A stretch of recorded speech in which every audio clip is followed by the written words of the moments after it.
months before, Orlando Anderson and a couple of other Southside Crips had been at a mall here in California, outside of LA, and they ran into some of Suge Knight's guys from the Mob Piru, and there was a big fist fight in the parking lot. And one of the things that Suge had given to his entourage and his close friends were these death row medallions. Yeah. And so one of the Crips attempted to steal one of the Blood Gang members' death row medallions at that Foot Locker and during that fight. So now they've already got that conflict. One of those Blood Gang members was wearing that death row medallion, his name was Trayvon Lane. So now fast forward to Vegas. Suge Knight, a bunch of the Blood Gang members, and Tupac have just left the arena where they watched Mike Tyson fight. They're walking through the lobby of the MGM. Trayvon Lane looks across the lobby and he sees Orlando Anderson, who's the guy that tried to snatch his chain months ago. So he's like, that's the dude. He says it to Tupac. He's like, yo, that's that motherfucker right there, you know?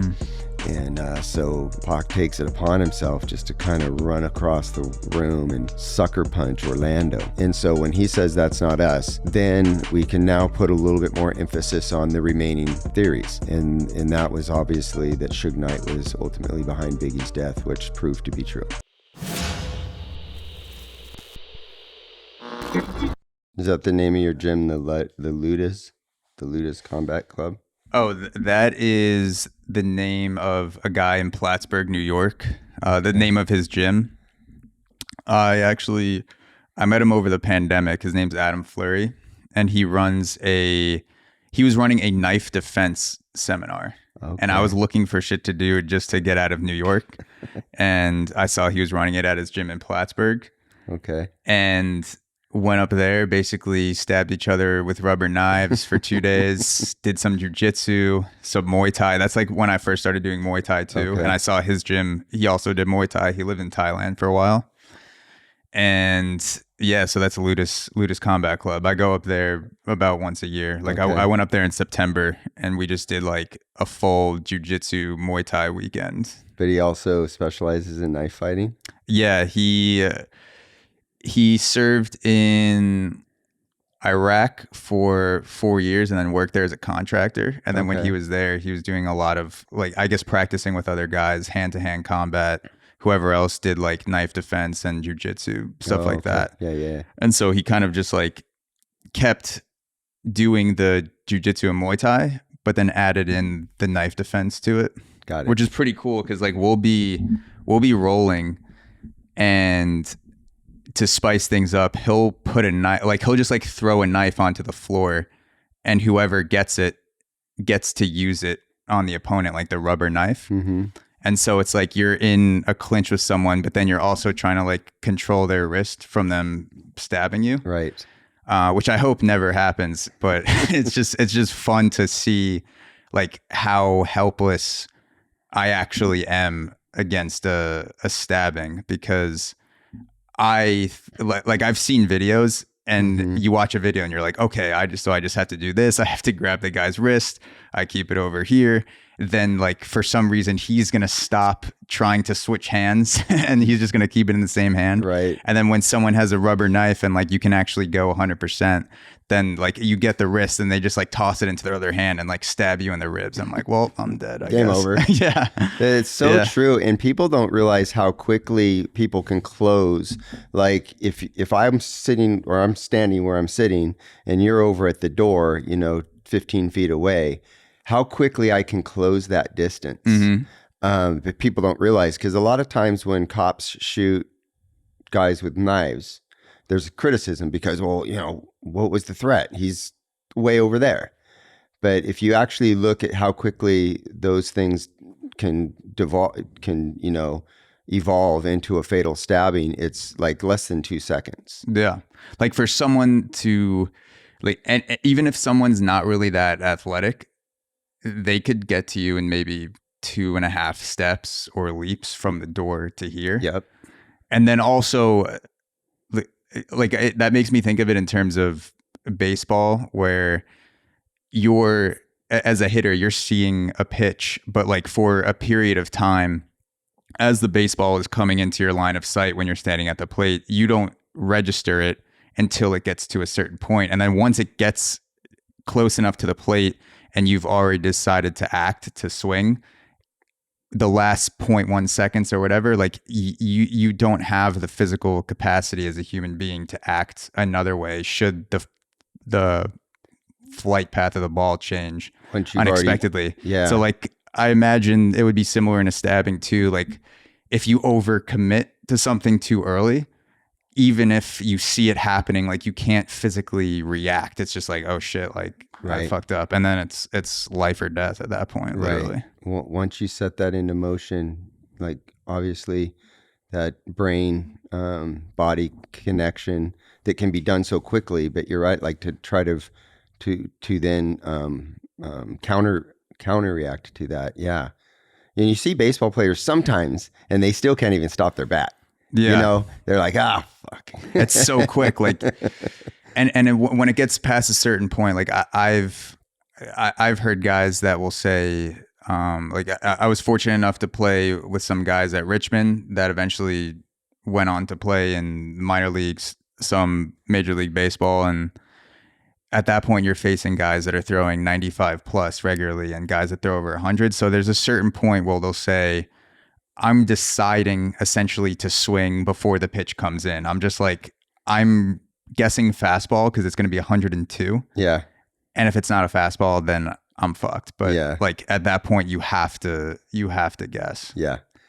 What do they teach you? So, in the LAPD, when you're training and you're going through different weapons defenses and guns and knives and things like that, what do they teach you in terms of knife defense? Like if someone is approaching you with a knife and let's say you weren't going to use your gun or maybe it wasn't an option at that moment, what is the thought process and action process and what you were trained to do in that situation?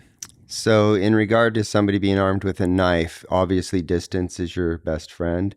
So you want to continue to maintain as much distance as you can. So if he's advancing on you, you need to have an avenue of retreat. You need to be able to back up. But of course, you don't want to take your eyes off of them either. So you don't turn your back, but you need to back up. But therein lies, some risk because if you trip going backwards or you stumble, you're now going to be more vulnerable because you're on the ground and you can't retreat. So they, teach you, obviously you want to get as many people there as you can to be looking at it from different angles. And then we have a escalating use of force. Now, deadly force is justified oftentimes when there's a knife involved within but we have other options, you don't obviously want to get close enough to use a nightstick or a billy club. And pepper spray at that distance is typically not all that effective. Your mace. And also what happens is as the mace vaporizes, it can then affect the officers themselves. Like if it blows back in your face or something. Oh yeah. Even when you mace somebody else, if you mace them well, and then you go to handcuff them or you have to wrestle with them, you're going to get some of the secondhand effects of that.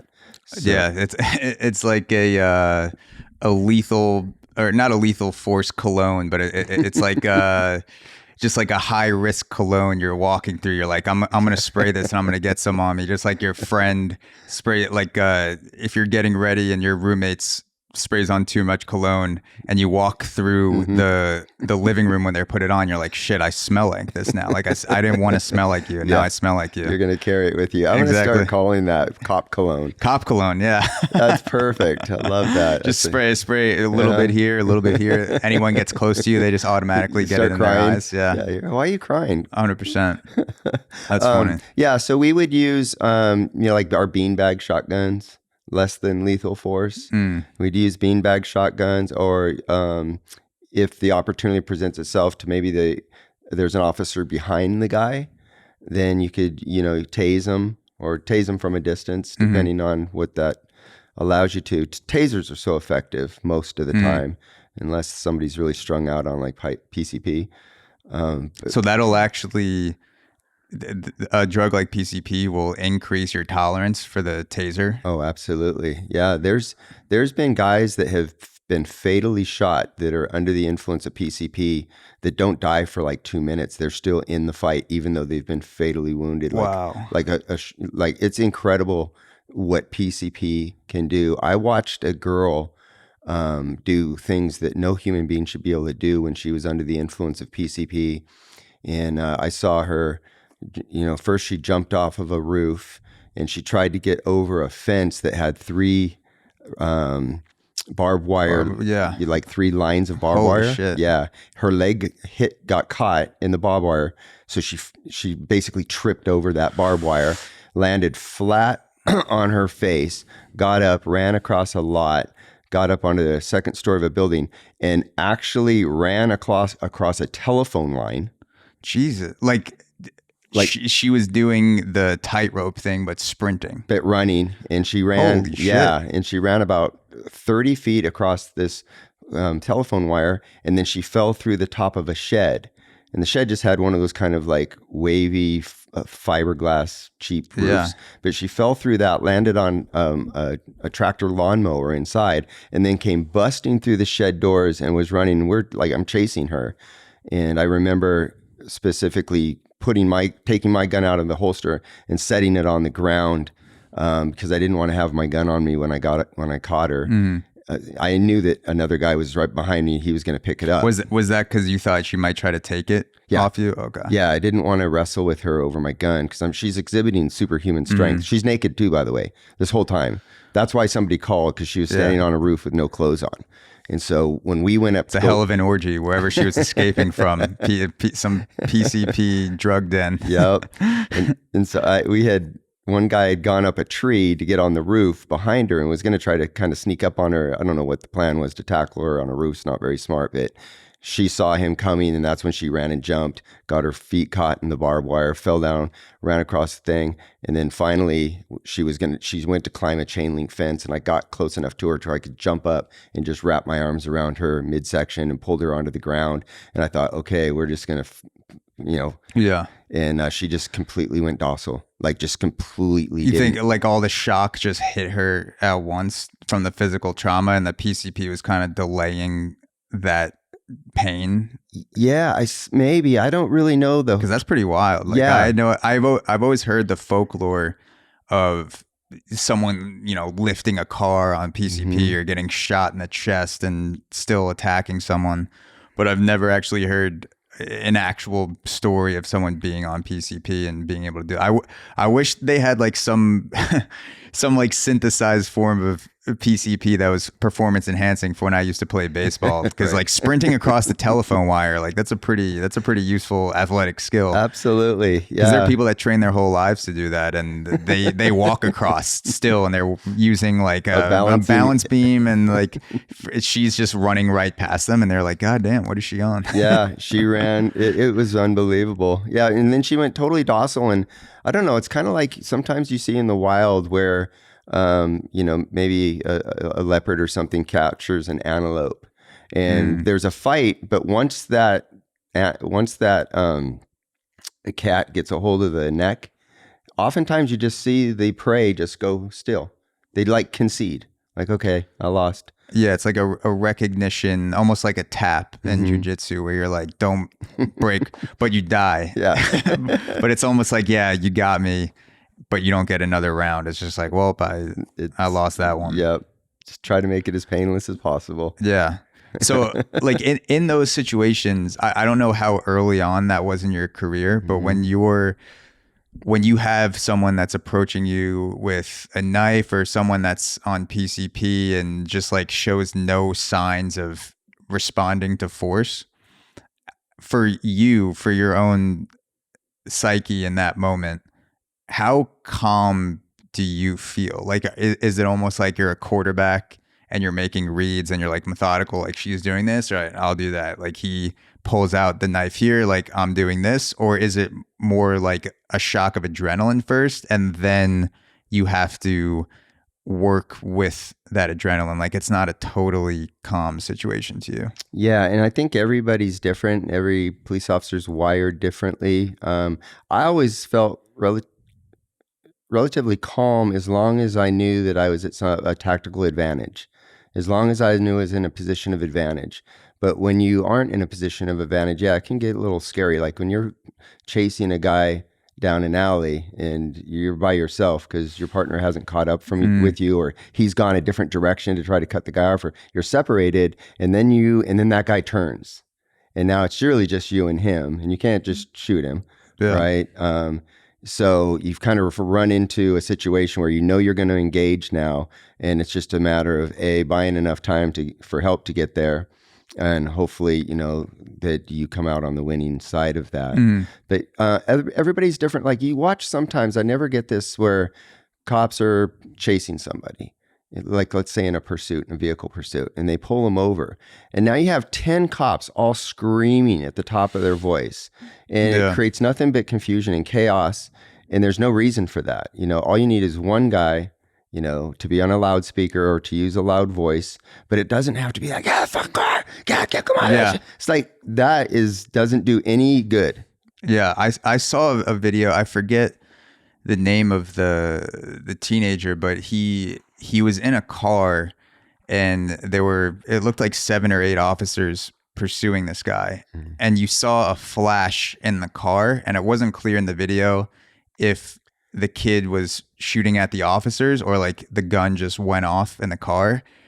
And then the kid left the gun in the car, I believe, and then sprinted across the field. But I think the cops thought he still had the gun on him.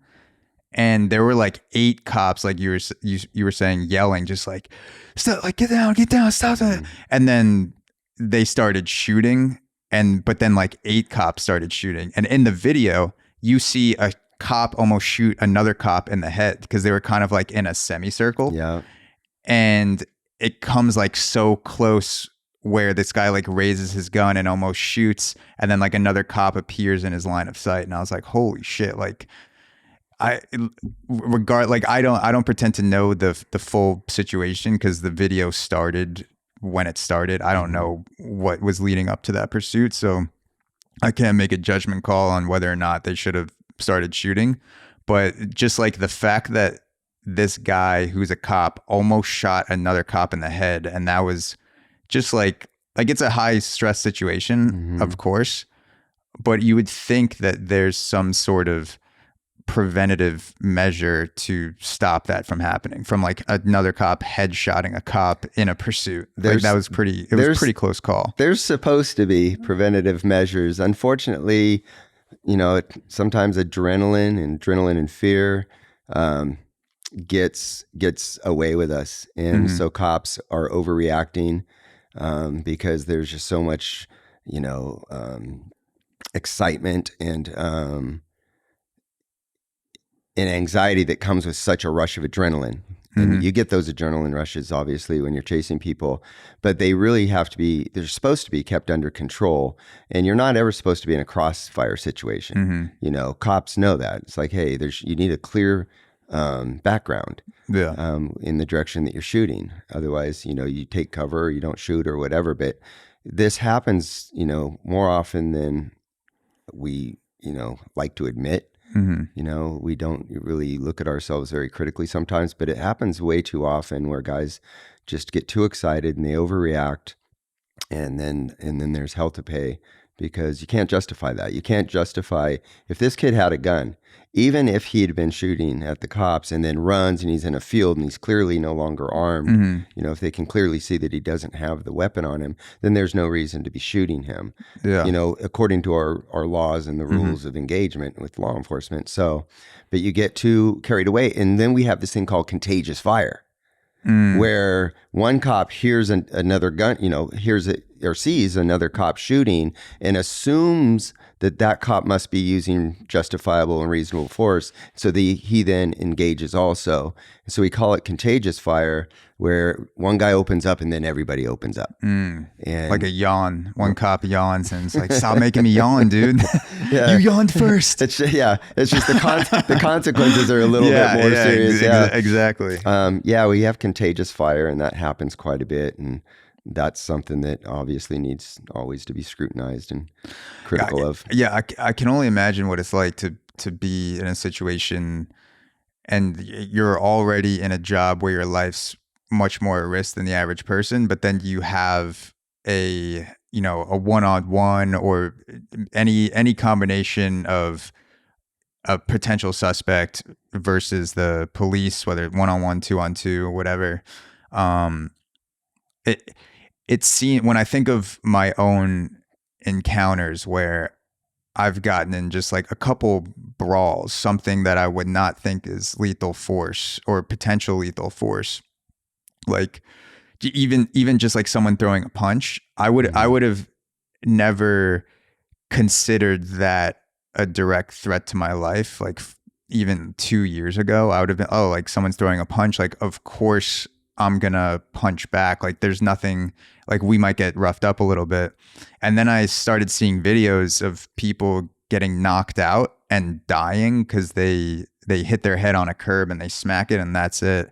And there's even a documentary called One Punch where it's just about people who got in a bar fight or whatever, and they throw a punch and just like by happenstance they went to jail because they killed the guy. And like when I think about that, like it's so like, because I would never think of that as I could die in this situation. But now I'm like, if I get in a fight, it has to be worth my life. It has to be someone I love. It has to be, my girlfriend, my mom, whatever. Because what if I get hit and I crack my head on the subway or something, or two of his friends come and I go unconscious and start kicking me on the ground, like soccer kicking me in the head. So I'm just much more aware of the different sorts of the different levels of forces that I didn't think could have the potential to be lethal, like a punch. So I can't imagine like all of those things coming together in the moment where a guy's chasing you and maybe he doesn't have a weapon, but like he could still kill you if he gets your gun or he punches you or he kicks you, chokes you out. Maybe he has a knife that you don't see and he like pulls it out mid scuffle. And like, so I have so much respect for people like yourself who have put yourself in that situation, and just the amount of calculations that must be going on in your head, and also just the physical interaction too. I can only imagine what that's like in the moment. Yeah, you see this happen quite often where, somebody's sucker punched or they're actually just engaged in mutual combat, and somebody lands a good blow and that guy gets knocked out and falls back and smashes his head. And, it's not only, maybe you die, but maybe you suffer a traumatic brain injury or, some life changing injury. My neighbor, he's a friend of mine. His name is Josh Negron.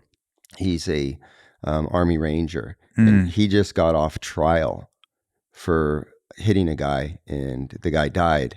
Jesus. Yeah, and they were over in overseas. They were in Afghanistan.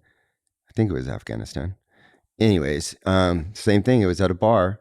It's New Year's Eve, and this other contractor who was an I think SEAL, was creating problems in a bar, and he started to pick a fight with Josh's friend, and Josh ended up hitting that guy, and he went unconscious, and they cared for him the best that they could. They got him back to base. They sat with him throughout the night, but he ended up dying a couple days later from a brain hemorrhage. And so these guys got investigated for the incident, and Josh, fortunately, because it was just an accident, just got cleared of the manslaughter charges that the military charged him with. But to your point, it was one punch. It was in self-defense, and this guy died, unfortunately. Josh, I'm sure, punches extremely fucking hard. Oh yeah. But needless to say, you just don't know what's going to happen. You just need to avoid those situations at all costs, unless you can't avoid them, and then you fight for your life. Yeah, 100%.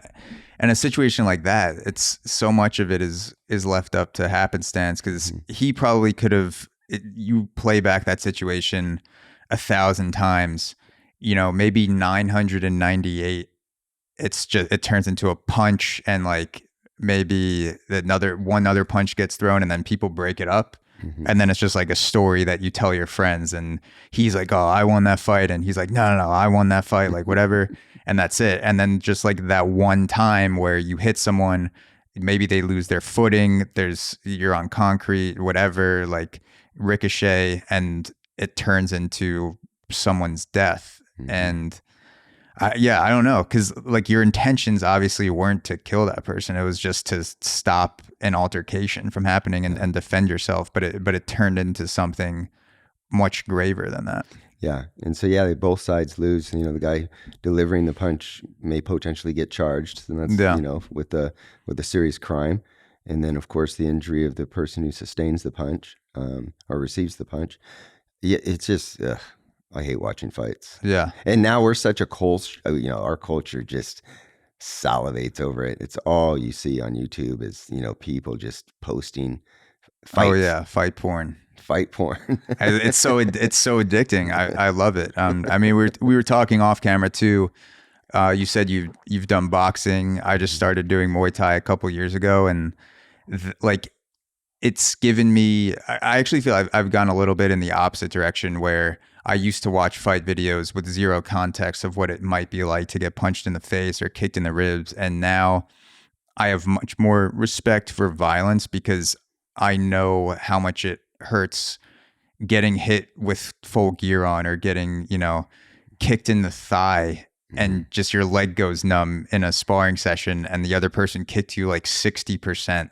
Or you punch someone 50%, but it still does a decent amount of damage. Like seeing people throw haymakers on camera and just see, I'm like, I would never wish that upon anyone. Like it makes me realize how risky it actually is doing some of that myself. Yeah. I'm sure boxing too gives you a little bit of that. I love Mike Tyson's line, everybody's a hero until they get punched in the face. Yep. Something like that. Yeah, exactly. Some quote. But yeah, you know, people, I think a lot of people can't appreciate what it's like to really get hit well. Man, because it'll, you know, if you're not knocked out, you certainly get stirred up, and how easy you can actually knock somebody out, you know? And it gets easier the more you get knocked out. Yeah, so your lights start to shut off. Your body knows, like, I guess it must be some sort of defense mechanism. Although I don't know what evolutionary advantage that gives for you to get tapped lightly and then go to sleep. Because a lot of guys will, if you've been knocked out 100 times, it doesn't take that much. I would think like you would build up the tolerance to it, but it goes the other way, where people have to stop boxing because it's like they just go out with like a tap on the face. That's crazy. What they talk about. You get a glass jaw. Yeah. And but I know guys that have like glass ribs. You know, have had their ribs broken so many times that they get just a relatively hard punch and their ribs crack. Yeah. Well, speaking of crack, you ready for this transition? Yeah. Nice. One of my favorite songs by Biggie Smalls is the 10 Crack Commandments. And I'm sitting here with Greg Kading, who wrote the smash book Murder Rap, and that covers the investigation that you restarted back in 2009 of Biggie Smalls, Christopher Wallace, and that also covered much of the Tupac Shakur murder investigation. And before we get into the specifics of it, I wanted to ask you about something that was mentioned in your book. It was a quick gloss over, but I thought it probably had a lot to do with how you developed later on in your life and your career. And you talk about growing up in the 60s with your mom and your sisters living like gypsies, kind of moving from camp to camp. So I wanted to ask you, what the hell is that like? Because that is so far away from how I grew up in Long Island, like suburbs. What was it like moving around like that, growing up with, it sounds like a 60s spirited mom, kind of living that gypsy life? Yeah, totally. My mom would have definitely qualified as a hippie, and we were very transient. I don't think that we ever lived in a particular home for more than a year. So we were just bouncing around a lot. Mom was a little bit unstable insofar as, just having that foundation, Yeah. And so my parents were divorced when I was just an infant. And I think I was less than 2 years old, if that qualifies as an infant. So I was just a small child, had 2 older sisters. And, of course, when you're a kid, your instincts are to always hold on to mom. Yeah. And so I spent my life, with a single parent. My mom was always moving. But it gave me an opportunity, really. Those things can also be a benefit because you're constantly adjusting to new environments, trying to find new friends. And so there's, there's that process, but it also can lead to a lot of insecurity. I grew up my whole life being pretty insecure, without the direct father role model, having 3 women in my life, which is my 2 sisters and my mom. And, and my mom, like I said, was a hippie. So there's that culture around a lot of drugs. And, fortunately, nothing ever happened that took my mom out of my life. But, I think a little bit of it helped me to be a better cop because I could be more empathetic towards people that are struggling, because of broken families. So I think it helped with that. And then I thought minor drug things were pretty petty, and even though most of my career. You mean like as a cop? As a cop. Okay. Yeah. If somebody had a bag of weed, I'd gave you some compassion. Yeah. I'd throw it in the gutter or flush it down the toilet or something. I'd take their weed just because I couldn't just say, well, but I wouldn't arrest him for it. Yeah. But I had to always keep, the spirit of the law in mind as opposed to the letter of the law. I like that. Spirit of the law. Yeah. Yeah. I would imagine growing up in that type of environment gives you, like, did it seem normal when it was happening? Because everything just seems so normal when you're a kid. Like, this is the way that everyone else grew up too. And then you start to meet other people from different places or different backgrounds, and you realize that other people have vastly different childhood experiences. Did it feel kind of normal when you were in it? It probably did, but I was also aware of the difference of most of my friends that had stable family lives and stable home lives. I think there was probably envy, looking at that because it provided security, and with security comes self-confidence. And because those things were lacking for me, I think that, I developed a personality. I think that I always wanted to be liked. Because because I was insecure about who I was, and I had long hair, and my clothes were hippie clothes, and everyone else is wearing normal clothes. So I'm that kid at school with with the tie-dyed shirt and Hell yeah. the blue jeans that are torn, but they have peace sign patches on them, and zigzag the zigzag man. And I get, like, in a way, I pretty much went to the schools in my town all the way up through high school. So I wasn't really switching that often early on in my life, but I would imagine it's almost like you get to choose a character when you move to a completely different town. And if you were the hippie in the last town, you could be like, all right, that didn't work out too well. Like, maybe I'm going to be like an emo kid. I'll be like an emo goth kid next one. It's like, all right, like I'm going to be a biker kid, like leather jacket, like a John Stamos type. And then that, like, you could just, cause I feel like you got to come in with something. Cause you're like, as the new kid in class, like when someone's introduced, a lot of times the other kids aren't going to come to you. Like, you have to kind of make yourself, like, ingratiate yourself with a certain type of crowd.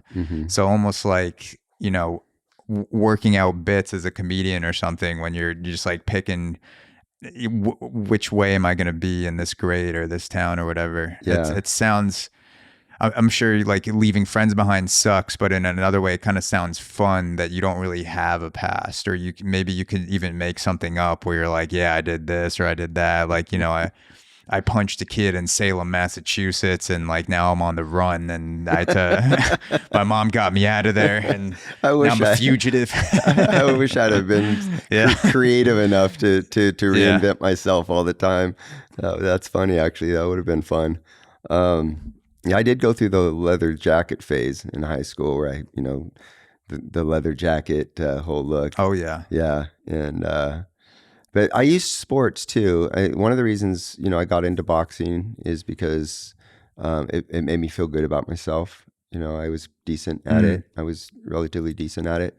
And then I did team sports, baseball and football. And I just always felt like that when you play team sports, you become part of something that may not be family, but it's still a part of being a part of something that's bigger than yourself, where you're contributing towards the collective good. And it becomes your family too. A lot of the guys on the guys that I've played baseball with, especially college baseball in Richmond, those become your ride or die people. You spend so much time with them. You it was weird because like I came into college as a very shy kid, and I really wasn't putting myself out there, not super social in high school. Like I had my own little tight friend group, but I didn't get invited to the parties and stuff like that. And then when I got to college, my freshman year, I was kind of like that. And then I remember distinctly thinking, and this is gonna sound weird because it happened at the same time where I changed my haircut. But like I used to have like a bowl cut Justin Bieber thing when I was in college, and kind of like the waves freshman year. And then I got my haircut at Main Street Barbershop, and I got like a fade, and I got like the slick back. And I remember looking at myself being like, I think I could pull this off. Like I could be like the black t-shirt, combat boots, like dark jeans, like kind of do that vibe. So in a way I kind of chose it, and then became a personality that would fit that, which sounds weird, but I think it was also me just wanting to like leave behind the super shy kid that I was in middle school and high school, and just kind of like become myself in a way. Right. Yeah. So I guess that was my own little version of moving around, getting a haircut. Finally get it, like paying more than $10 for a haircut and getting a good one. I could see it right now with the fade and the slicked back hair. Oh yeah. Did you dye it black? I did not, but I wore a lot of black. Like even today, I'm wearing the black t-shirt. Like whenever I would go out, we would go downtown to the bars, and Richmond is a very preppy school. So like it's the frat attire with like the pastel vineyard vines, button down, boat shoes, kind of like grandpa jeans almost. And I had a friend, Doug, who dressed very differently, but like dressed cool, not the frat attire at all. And I started going shopping with him. We went to go get a haircut at Main Street Barbershop. And then after that, I was like, this is the style I want to go out with. So I kind of like I didn't have the dyed black hair, but I had the like almost like hipsterish greaser aspect to it. Okay. Like I should have had a leather jacket, but I didn't. But there's still time to invest. Did you got slipped LSD at the age of 10? Yeah. Because when I read that, I was like, Jesus Christ. Like, I couldn't handle that now. I couldn't imagine that at 10. It was an outdoor event, like an outdoor hippie music event in Lake Tahoe, which is where we lived. And it was an outdoor thing. And I have these very specific memories of attending this thing. There was a guy that was they were doing a pig roast underground. They dig a big pit and cook a pig underground, like a full pig. Oh yeah. And I remember when they pulled the pig and they're going to start quartering it up and butchering or preparing it to serve.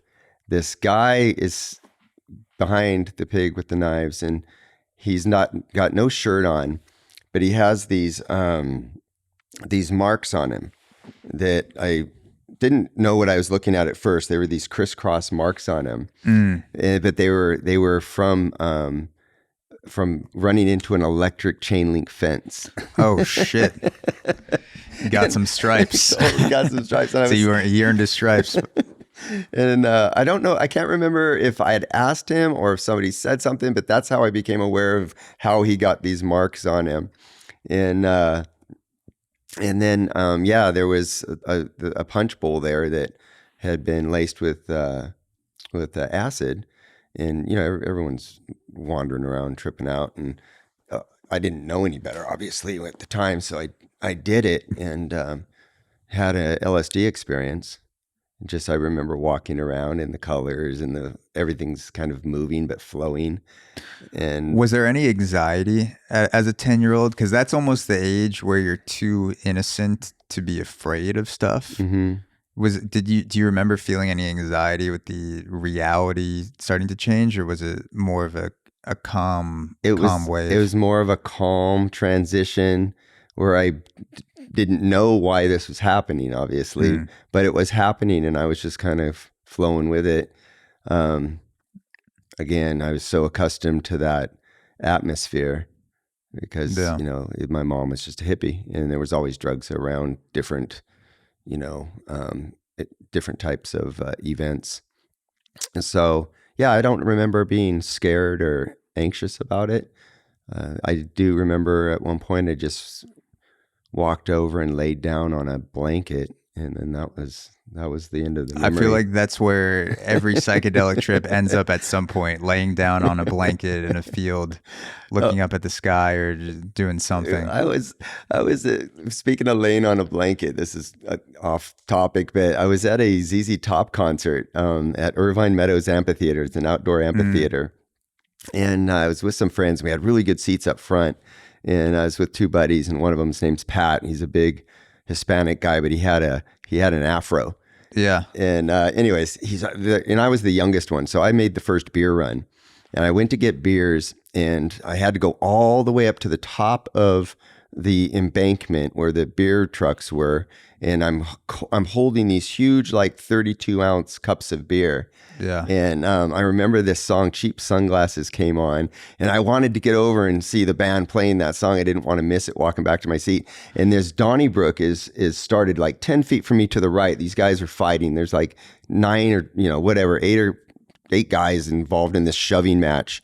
And I'm just trying to move away so I don't want to get bumped and knock the beers out of my hand. So I'm trying to pay attention to them fight. And then I'm moving away and trying to watch the band. And I've got the beers in my hand. And out of nowhere, a guy on a full run just ran by me and sucker punched me right under the ear. Sucker punched you? So hard and so fast. He just ran by and just drilled me right under the ear. So obviously... For what? For no reason. It's just out of nowhere. Yeah.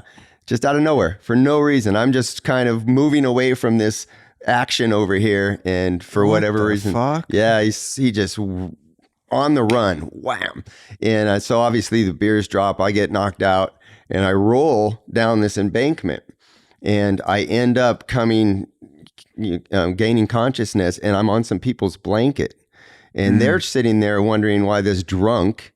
Because now I got beer all over me, and I've just rolled down the hill. Yeah, they didn't see the sucker punch. They think you spilled beer on yourself and pissed your pants and fell down the hill. Exactly. So I'm on their blanket. Now they're kicking me get the fuck out of here. I'm trying to talk. I bit through my tongue, and my jaw was dislocated, and I was just fucked up. And I'm trying to crawl away, and they're kicking me. I'm trying to explain.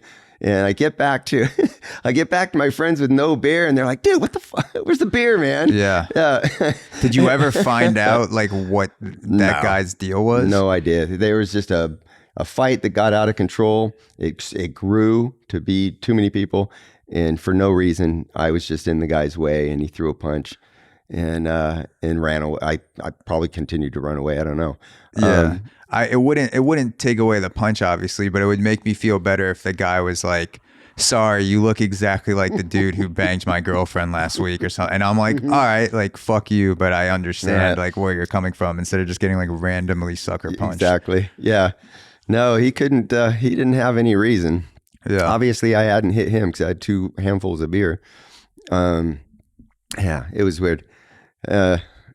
I don't know what. Oh, the blanket story. That's where that was going. Yeah, I ended up on someone's blanket. Yeah, and it wasn't from LSD. Not from the LSD, but ended up there eventually.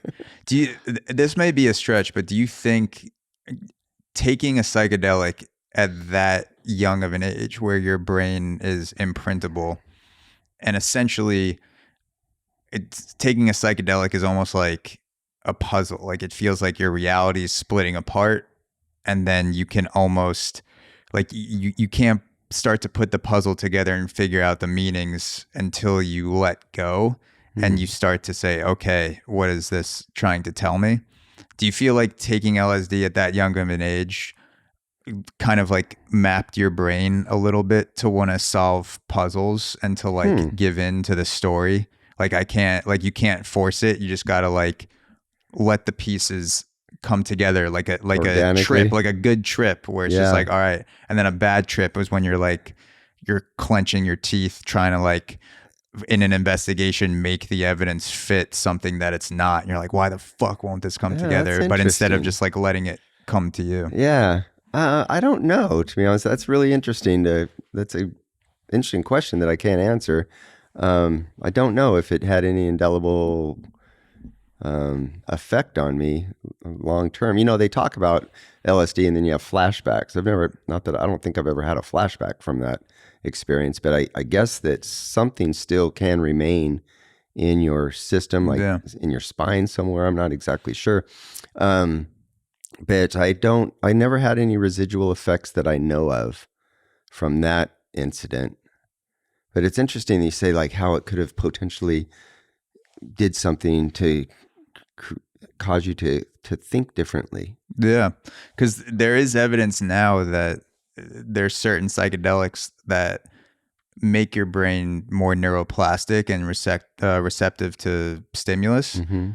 And that happens to adults where your brain is less spongy. So I would imagine that if you're younger, where your brain is more neuroplastic and then you take a psychedelic, that maybe it doesn't leave a noticeable like, oh, I took LSD and from this day I was different. Right. But maybe there was, something you experienced during the trip or after the trip, soon after, while your brain was still kind of in that deloading phase, affected your outlook. Because there are people that will take like a boga mushrooms and quit smoking, like 30 years smokers, and they'll just like wake up and they're like, I don't feel like smoking anymore after one trip. So I was just wondering if there was anything discernible that maybe you could tell, or maybe it was just like it was an experience and you would have become an investigator anyway, and it was just kind of like a thing that happened. Yeah, I'm leaning towards that.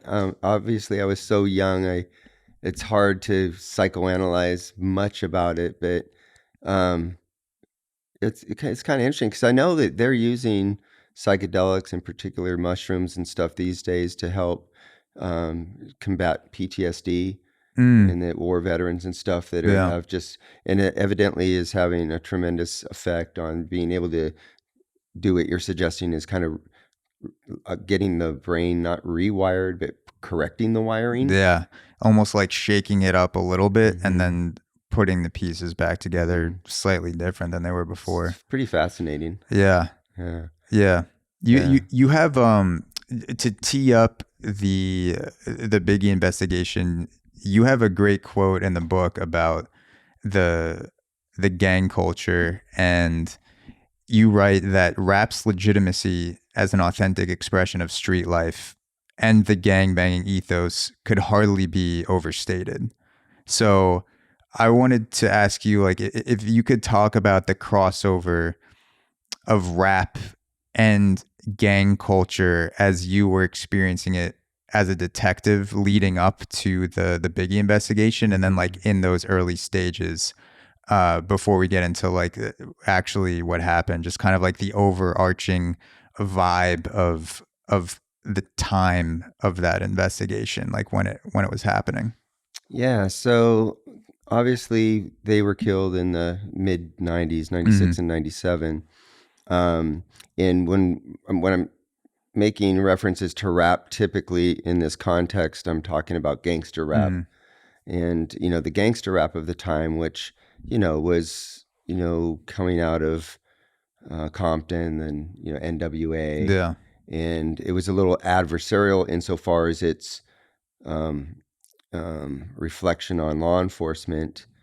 And so that was already creating a larger divide than there already is or already was between law enforcement and the gang culture on the streets, because we're trying to combat the activity because it's typically criminal in nature. Yeah.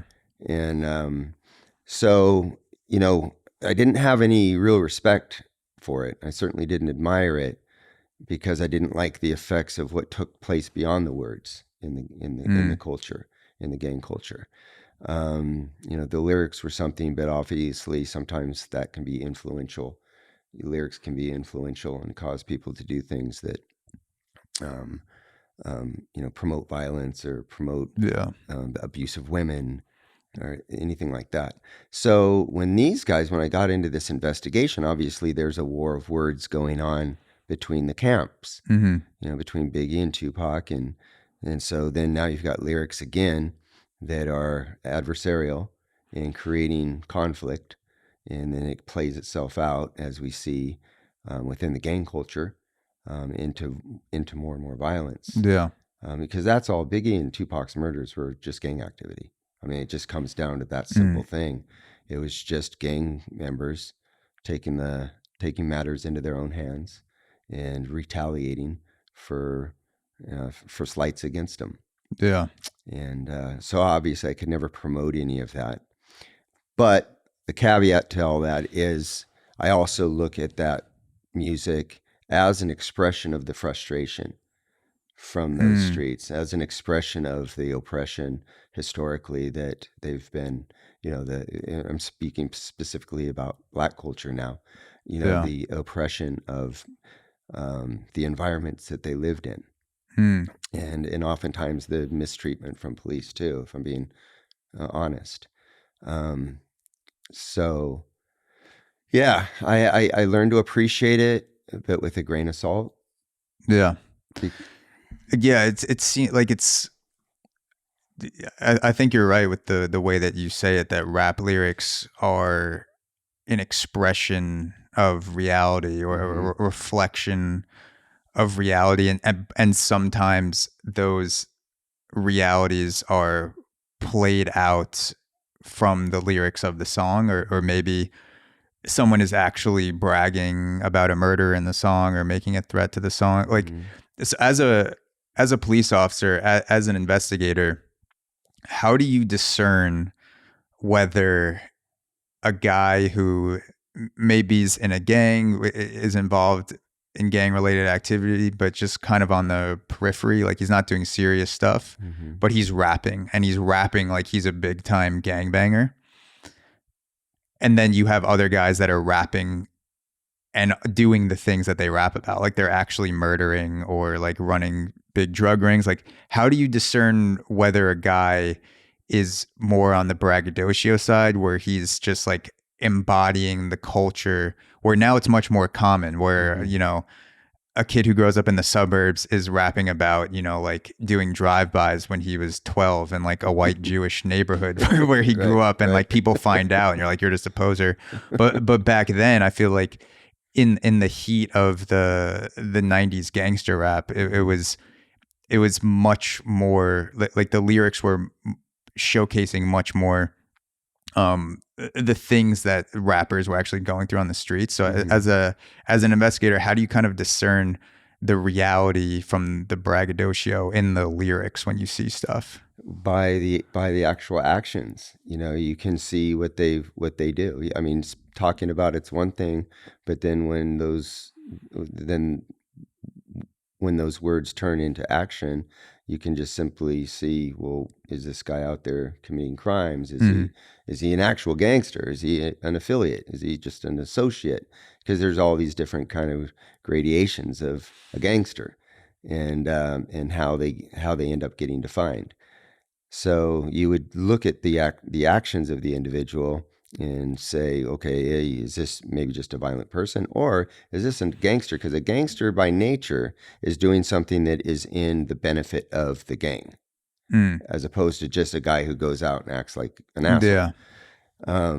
So that's, by the definition of gang activity, it's something where your criminal actions are for the benefit of the reputation of the gang.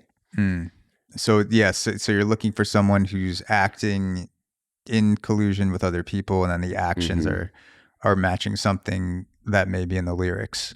Right. If let's say there's a murder and it's in a gang affiliated neighborhood and there's no leads on who committed the murder, but there are rap lyrics that essentially describe something like the murder. Like, it's not saying, I killed this guy on 6th Avenue and 4th Street, and I shot him once in the head and twice in the chest, but it's something like I shot him up in front of a blue house, and like it's a kind of describing the scene. Can you use that?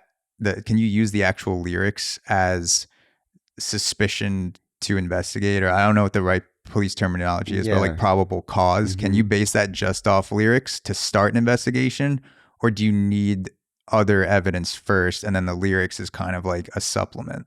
No, I mean, if you have information that somebody's talking about that seems to corroborate or seems to lend itself towards a crime that's been committed, yeah, you can certainly, and you ought to, I mean, responsibly, ask those questions. How do you know this? Why are you talking about it? And but you can't certainly base everything just off lyrics. It's not a confession unless it's corroborated by actual evidence. Yeah, I guess that's what I was asking. Like, you couldn't treat rap lyrics as a confession or like just conversation. You have to have something beyond that before you base an entire investigation off of that. Yeah, you need supporting and corroborative evidence, and then the lyrics themselves can be brought into can be brought in as evidence in more of a circumstantial way. So yeah, but you need a basis for a foundation to build on before you're gonna use random lyrics, as evidence of committing a crime. Yeah. So the kingpins of the gang war going on back in the 90s with the gangster rap scene, you had on the East Coast, you have Biggie Smalls and Puffy with Bad Boy Records. And then on the West Coast, you have Death Row Records with Suge Knight and Tupac Shakur. Right. And those are the kind of like the East Coast, West Coast focal points. And the Biggie Smalls murder happened back in 97. And that was March 9th, 1997. Right. You get a call 9 years later in May of 2006 to reopen the investigation. Why was the investigation being reopened at that point 9 years later? So the investigation had gone cold for all intent and purpose. They just didn't have enough information or evidence to charge anybody or to even arrest anybody. And then based on a theory that was posed by a previous investigator who actually had worked on Biggie's case, he posed a theory and published it in a book, supporting the idea that the LAPD had been involved in Biggie's murder, that members of the LAPD had been involved in Biggie's murder, but then also that the LAPD then covered that up. So those were his claims. And so those claims led to a lawsuit against the city by Biggie's mom. So she sued the department based on these allegations or these claims. And so when the department is like, okay, we're facing this lawsuit, this is a cold case for all intent and purposes. Let's get fresh eyes on it. Let's get some new people involved and see if we can't make some headway into figuring out exactly what happened. So that was the reason I got invited to join this task force, was because I had some experience in the gang world. I'd been a gang investigator nearly my whole career. I had a lot of narcotics experience. I was actually working in major narcotics at the time I was recruited over. And then I had a lot of cold case homicide experience. So I was one of many people selected just because I had a background that had some expertise in those areas that they thought would be relevant to the investigation. Did the legendary status of the case hit you at the time when you were reopening the investigation? Because it's like, in terms of murders that are in the pop culture psyche, you know, not just in America but internationally, Biggie Smalls and Tupac, it's hard to name 5 murders in front of that. Like it's probably top 5 in terms of the pop culture and ways that it kind of shook the psyche of people at the time. Did any of that enter your mind, like the folklore of the investigation and the mythology surrounding the actual murders, or was it more like, these are the facts, I think I could do this, and kind of like more of a cold acceptance of it? Probably more that than the former. I think it was more that I never really thought much about the celebrity of it all, or the celebrity of the case, or the sensationalism of the case. I knew how big these guys were in the music world. I was certainly aware of that, but that wasn't really overwhelming or didn't create any real. I don't think I'd have done anything differently. Yeah. Well, that's not true, because when there's a lot of public pressure and there's a lot of awareness by the public of an investigation, it does change certain dynamics. So it's not fair for me to say I'd have done everything the same, but I definitely was really only motivated by trying to actually solve the case. The challenge of solving a case is what motivates you. Obviously, you want to bring peace and closure to the degree that you can to the victims' families and friends, but it's also, there's a personal fulfillment that you get from being able to get the answers that had been eluding everybody. Yeah. And I would imagine the celebritized nature of the case only makes it harder, because there's more people having input, and there's a bigger risk that someone's going to lie or approach you with something that didn't actually happen because they want to be in the headlines or be an essential piece of like solving the Biggie murder or solving the Tupac murder. So it seems like it would only be more of a, like, it would dissuade me in a lot of ways if someone was like, if Tom Cruise got murdered tomorrow and they're like, do you want to take the case? And I'm like, I don't really want to, go on a hit list for the Church of Scientology. Like, I think I'm good. I would just be like, give it to someone else. But I imagine just kind of like clouds things even more. It makes it more of a challenge. 100%. There were so many rabbit holes that had to be traveled down because of that very thing that you're suggesting, is people inserted themselves into the case and and they're still doing it today. People today are still out there just looking for some recognition by saying that they know things that they necessarily didn't.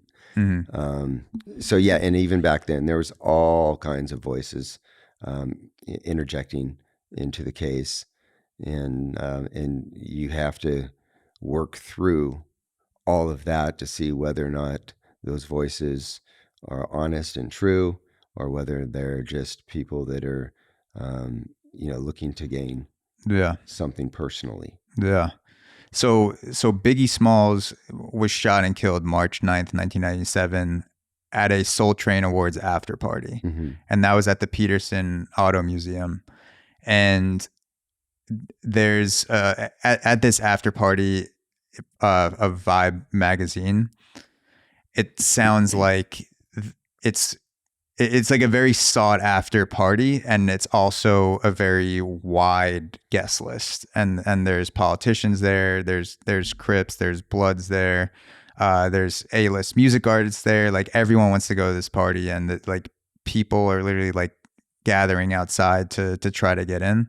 Could you kind of paint me a picture of the vibe that evening before we get into how the shooting went down? Like just like any sort of tension that you suspect was going on inside the Peterson Auto Museum, or like the buildup that could have led or could have been a part in what happened later to Biggie when he got shot. Just like the overall environment. Yeah. So the party was, from what I understand, and from all accounts, was just a really, really great party. People were having a great time. You can see from some of the video that was taken inside. Everyone's just having a great time. And everybody's really enjoying themselves. I don't think there were probably only a few people in there that were thinking beyond the party. Mm-hmm.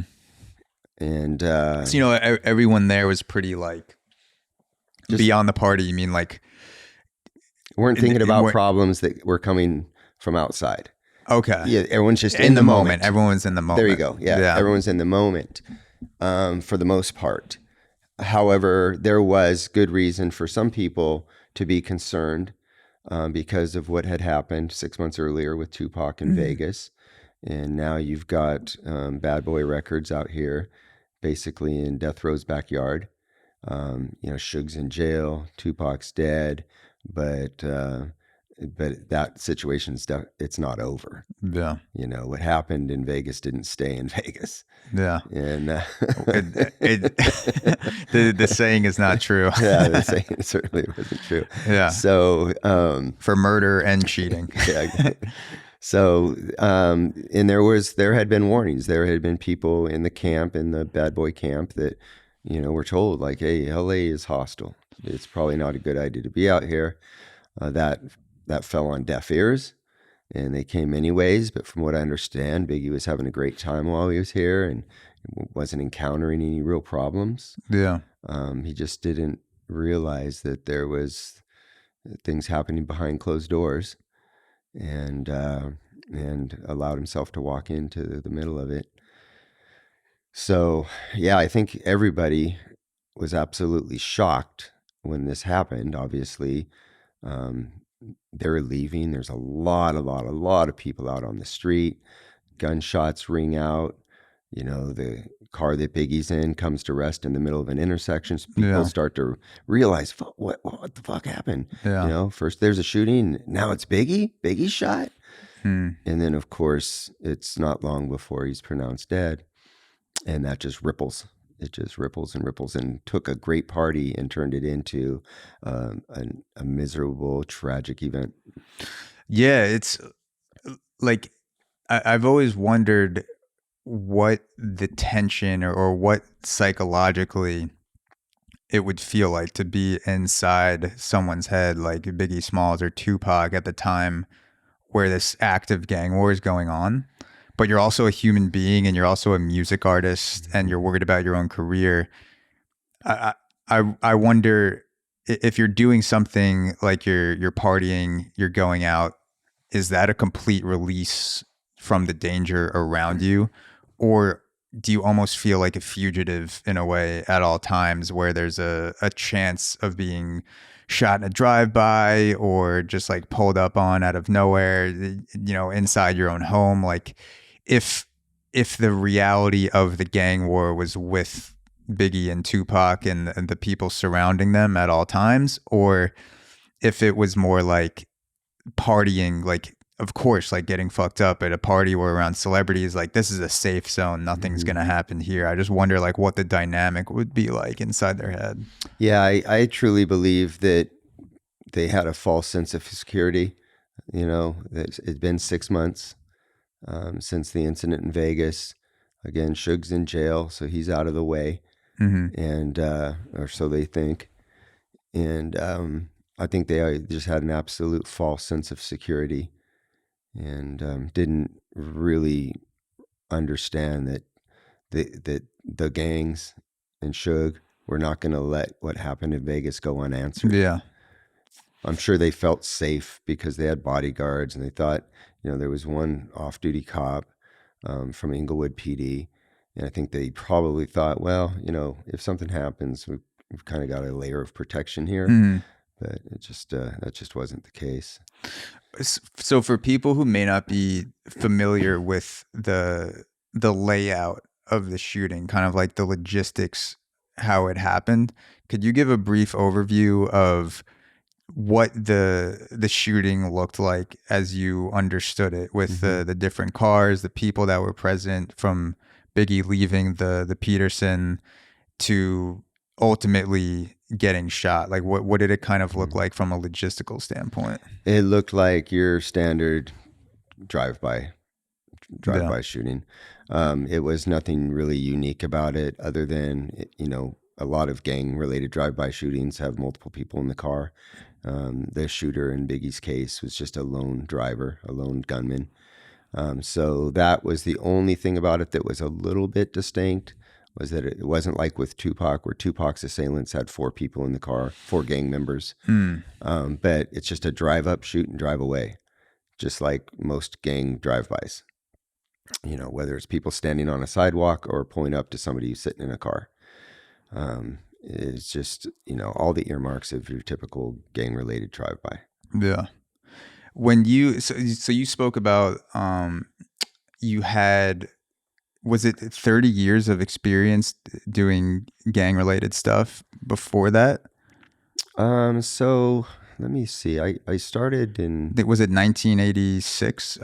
I forget what year. Yeah. You mentioned in the book. Yeah, 86 is when I started my law enforcement career. I didn't really get into understanding and studying gangs until 89.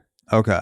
Yeah. So that was when you were in Newton, right? In right. LA. That South was like, Central area. So to flash back a little bit in time, this would be about like 8 years before the Biggie shooting. Mm-hmm.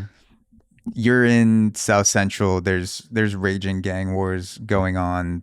You're 3 years into being a cop. What was that dynamic like, and how was that informing the way your mind was working as an investigator that, I'm sure would later on serve you in the Biggie and Tupac investigations? Well, working in South Central LA was so fun, because it's really active. And as a cop, you want action, for the most part, at least when you're a young cop.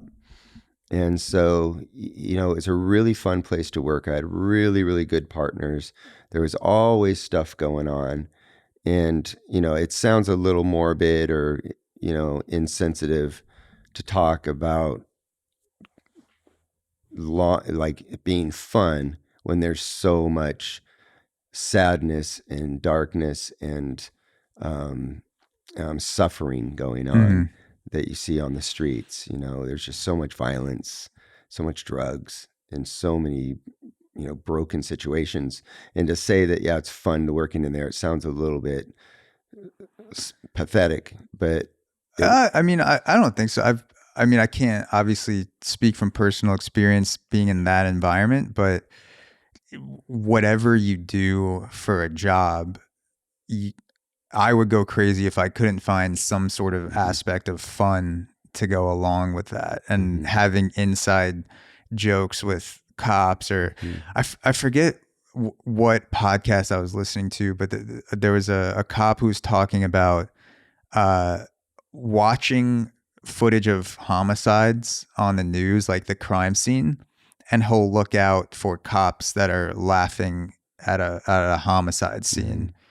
And he was saying, like, I guess you see it so many times, and cops start to have like inside jokes that occasionally, like, they'll mess up and be on camera, and like it'll be like smiling or laughing, and the average person will be like, what the fuck? Like, that's, why are you laughing at a homicide scene? But a cop watching that is like, oh, I understand, like, they probably like cracking a joke or something about the scene. And like, yeah, it does sound morbid to, in a way, have fun in an environment like that, and being caught on camera isn't isn't the best, but you kind of have to find release in the darkness to be able to combat that psychologically. Yeah, exactly. And that's what psychologists would tell you, police psychologists will tell you, is that it's a coping mechanism.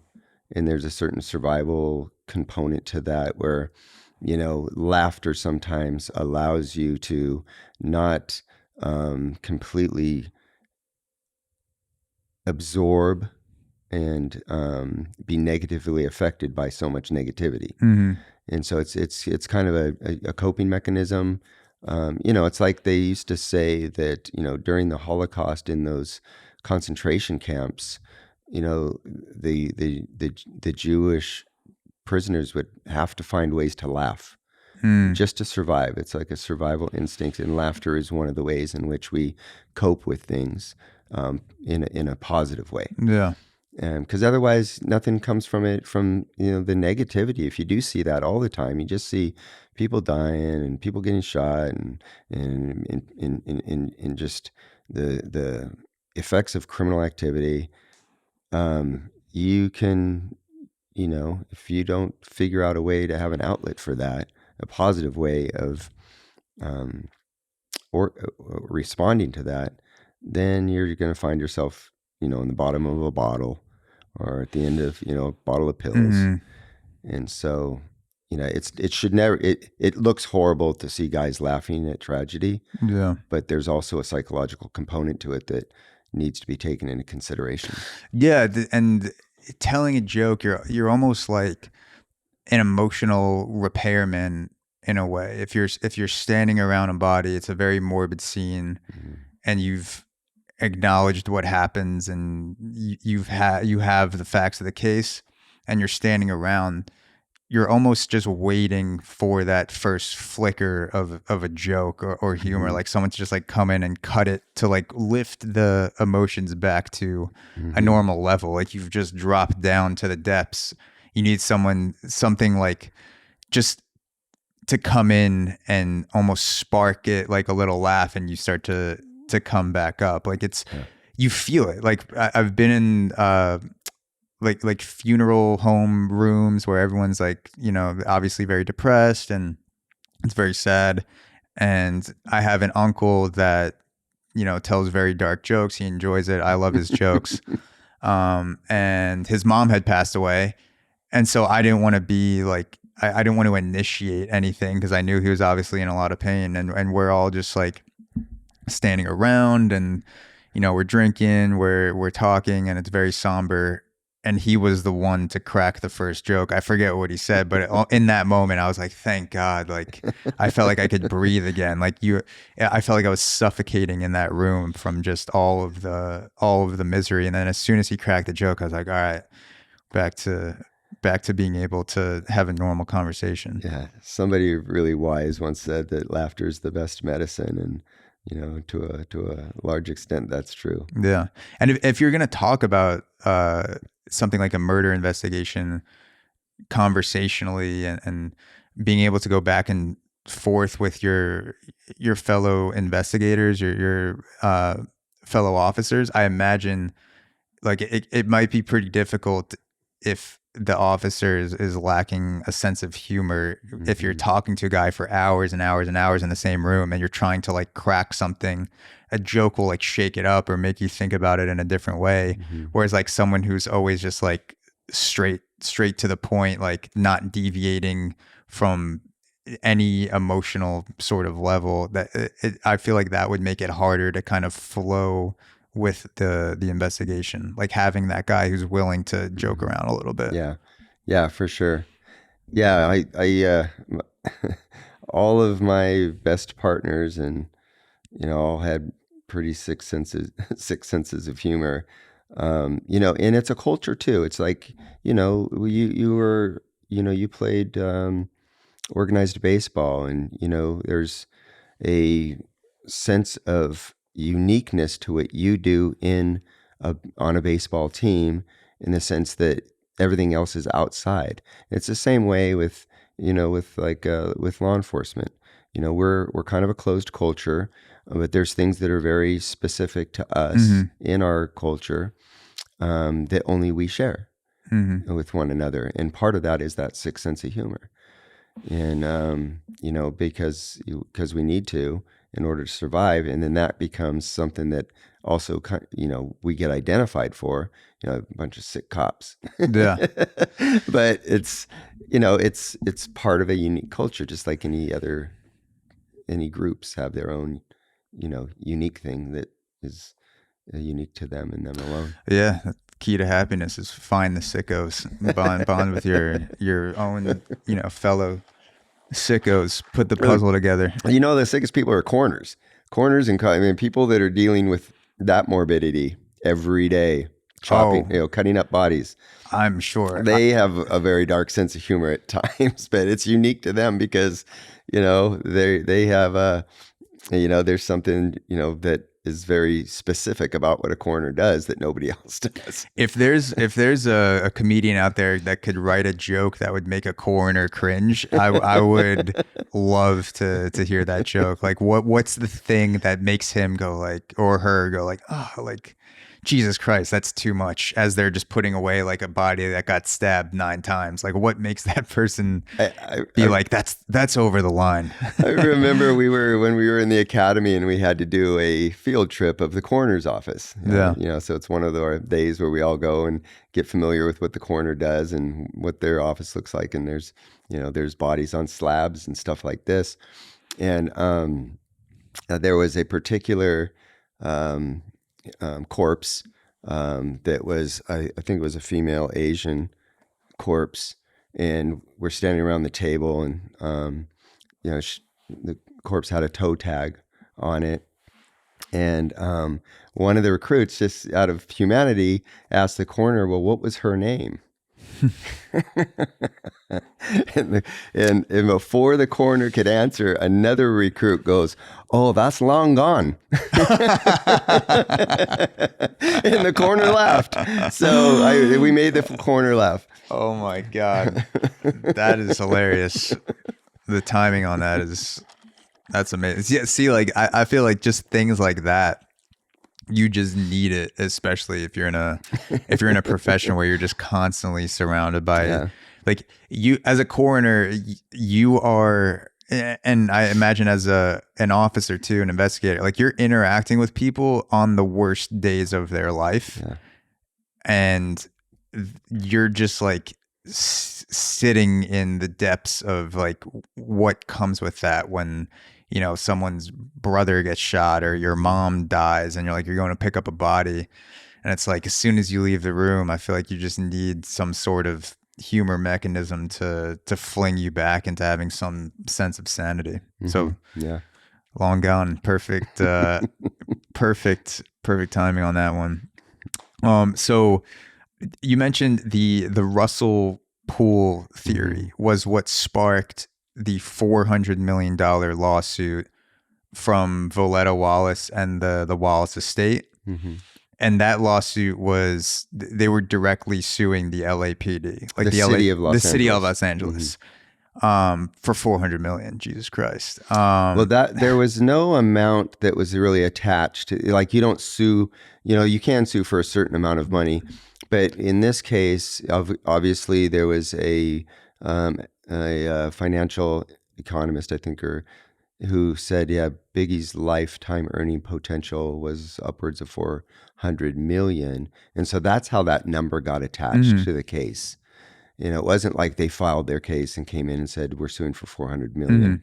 Mm-hmm. It was arbitrary. And that's how oftentimes it is in civil lawsuits.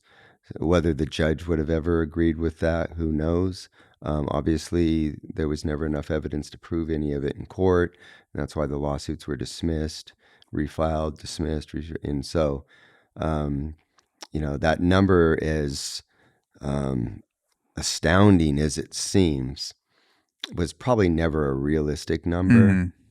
Mm-hmm. There was a time at the end, I think, that the lawyers for Voletta Wallace were really just trying to get their money back. They would settle just to recover mm-hmm. the money they had spent pursuing the nonsensical lawsuit. Mm-hmm. Because it had been dragging on for a while at that years point. And years and years and years, and they get really expensive. Lawyers pay themselves a lot of money. Oh yeah, I'm sure. So the essence of that theory you mentioned was essentially like a cop cover-up. Russell Poole put together a cop cover-up. You talk about the dirty cops in the book, Kevin Gaines and David Mack, who were associated with Suge Knight, and those were kind of like two of the main pieces. Well, they in real life they weren't. None of them were associated. Kevin Gaines had met Suge Knight once because Kevin was dating Sharitha, Suge's estranged wife, and so there was, she had made an introduction at one point, I think in Las Vegas, but they were never friends. They were never associates. There was just a one-time meeting between the two as a result of Sharitha. But David Mack had no association or affiliation with Death Row Records, nor did Rafael Perez. But the urban legend figures out a way to try to tie them all together. And so it was, Russell Poole's theory was based on circumstances. There was no evidence, like physical evidence, tying people directly to a sort of cop conspiracy. Yeah, so Poole had every reason to investigate those issues. Certainly, you would have been negligent not to. But the problem is that there wasn't any evidence at the end of the day, and he was ignoring evidence that was pointing in other directions in order to maintain the theory. He didn't take LSD when he was 10 years old. He was trying to force it too much instead of just letting it come together.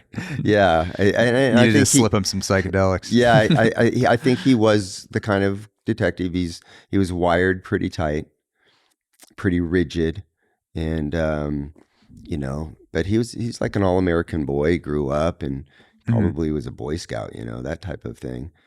He loved baseball. There you go. I loved baseball, but he was, I think, a little bit more rigid than I was, insofar as just kind of accepting things for how they really are, as opposed to wanting them to be a certain way and then trying to prove that. Yeah, he was almost doing the reverse approach, having the end result and then deciding which circumstances to weave together to fit that. Yeah, and there were some really questionable circumstances. I can't fault him at all for, you need to take everything into consideration, but you need to keep an open mind. But there were some really interesting circumstances. There is this photo of David Mack in a red suit, right? Yeah. And of course, that's what Suge wore. And then, almost exactly the same suit. Yeah, very similar. And then you've got, David Mack had a black Impala, right? And we know that the assailant used now we know it was a dark green Impala, but under the different coloring of the night, under the different shades of lighting, that certainly could have looked black. Yeah. There is circumstantial, it's not called circumstantial evidence unless it's actual evidence, but there's these circumstantial things that supported this theory that he was building. And so it was appropriate to try to answer those questions. The problem is that he got frustrated and disgruntled and walked away when things weren't going his way, and then was not there. He wasn't on the case really all that long, and didn't have an opportunity to see things evolve beyond his personal involvement. So, at the onset of you accepting the case in May of 2006, when you're accepting that case, Russell Poole's theory is the most compelling theory out there by default, just like because he wrote the book, I'm blanking out on the name of the book. Labyrinth, yeah. And the Wallace estate had read that book or at least like came across it somehow. The attorney, a civil rights attorney, I think down in Louisiana, a guy named Perry Sanders, had read the book. Okay. And so he saw the potential for money. Obviously, that's what motivates a lawyer. He saw the potential for money. If the things in the book were true, then obviously he could capitalize. And so he presented the idea of suing the LAPD to Valletta Wallace. Mm-hmm. And she thought, okay, well, you're a smart lawyer. If you think that there's a case here, then most certainly let's try to prove it. So that's the most compelling theory to the average person at the time where you're taking the case. Russell Poole's theory is like, if something happened, it was that. So in the mind of the public, in the mind of the public, this is the most compelling theory, not within the investigation. Even back at the time of Russell Poole's personal involvement in the case, other detectives were like, "Bro, you're going too hard on this idea because there's a lot of information that is out there, a lot of evidence here to refute what you're claiming." Got it. So, there was other investigators, good investigators, that were like, "Hey, Russ, man, you need to kind of open up your mind a little bit because there's some problems with what you're postulating." Mm-hmm. So when you took the case, were your superiors, were they open to you following the evidence wherever it may lead, with the LAPD being on the hook, or at the onset of the case, were they basically saying like, depending on where this leads, we may drop the investigation? Like, what was kind of the vibe at the onset? Their stance was just dig in, just figure out what happened. Just whatever you need, let us know, and we'll give you that support. They were like, just see if any of this is true. If Russell Poole's claims are true, so fucking be it. We are going to have to suffer the consequences of that. But if it's not true, we still want to know the answers, right? Because we can refute those claims. And so they were very open about whatever that truth might be.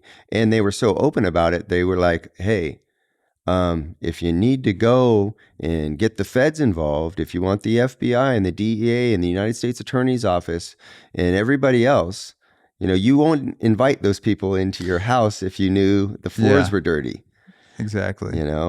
And so that was another very compelling illustration of their willingness to just be open to whatever the truth may be.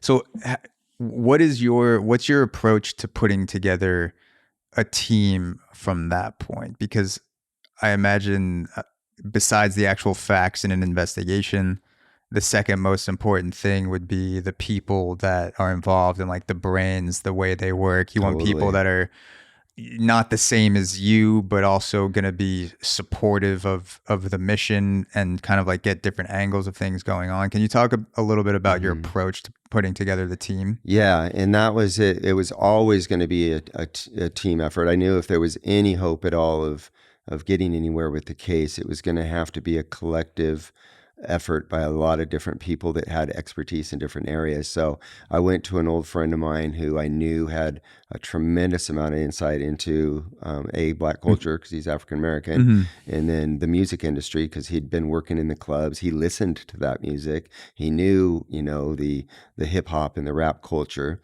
better than anybody I knew. And so I invited Darren in, and with his expertise, and he actually had met a lot of these people, because he'd worked in the clubs. So he'd been around Suge and been around some of these other people affiliated with the music scene in Los Angeles. And then I got a guy named Jim Black, who was an ATF agent, because I knew he was an expert in firearms, and so anything having to do with guns, we knew that we could rely on the resources of the ATF to conduct any gun investigations. We got the involvement of the DEA because they had great wiretapping capabilities. They had a lot of money, and they had a lot of, obviously drug expertise. Yeah. And we knew there was probably going to be drug-related investigative components. And then the FBI, because they had already done a racketeering investigation of death row. So we knew that inviting them would get us access to all of their previous investigative files. And then they had, they have tremendous reach. They come with the credentials of the FBI, and they have a lot of money too to dedicate towards these extremely expensive investigations. Yeah. Yeah, I imagine it's almost like you hear when people have a startup out in Silicon Valley, the runway, like investors want to know, like, what's your runway? Essentially, when do you run out of money? So I can imagine something like an investigation almost falls along that line where every single day or every single hour, the department knows costs you this much. Like you waste a day, like you just lit this amount of money on fire. So I imagine that's like a huge piece of motivation for wanting to like get things going, and also having the best team, like, because having a good team would save potentially millions of dollars. Right. Exactly. Having a good team is everything. That's half the battle, is getting people, to work together effectively, getting people that all understand the mission, and then for everybody to stay in their own lanes. Because that's another huge thing, is that, you start getting competing, not interests, so to speak, but you start getting competing personalities, and that can have consequences on the effectiveness of an investigation, like the effectiveness of my speech. Exactly. So yeah, LSD flashback. Yeah, no, maybe it did just resurface. So yeah, it's really important to have a team that works well together, and then for everybody to stay in their own lanes, and everybody to have the same vision, which was to solve the case. Yeah, I wanted to go back to Darren Davis for a second, because you say in the book, I've never met anyone inside or outside the force who understood as much about LA's black gangs as Darren Davis. Dupree. It's Darren Dupree. Sorry. Yeah, it's all right. And you said that obviously he has a ton of experience, like he knew people in music, also with gang violence. If you were to put on just like Darren Dupree glasses or like VR and see what he was seeing, what do you think he was able to see? What are some of those things you think he could like put together with the gang scene and like the storyline, the actions coming together that made him unique, that maybe someone else couldn't see, maybe someone else wouldn't put those pieces together? Yeah, so a lot of it's just kind of nuanced, but obviously understanding the subculture of the black community is best understood by somebody who's lived in it. And, Darren grew up in South Central Los Angeles, and so he understood some things about just the nuances of that environment that a guy from the outside's not going to fully comprehend or appreciate. So, and Darren knew the music, word for word. And then, he knew gang culture because he grew up on the streets and he'd conducted a lot of gang investigations. He was a gang investigator, for most of his career. And so he was just a really valuable asset. I couldn't see the world through his eyes, no matter how hard I tried. I would love to put on Darren Dupree glasses, because if I looked like Darren, then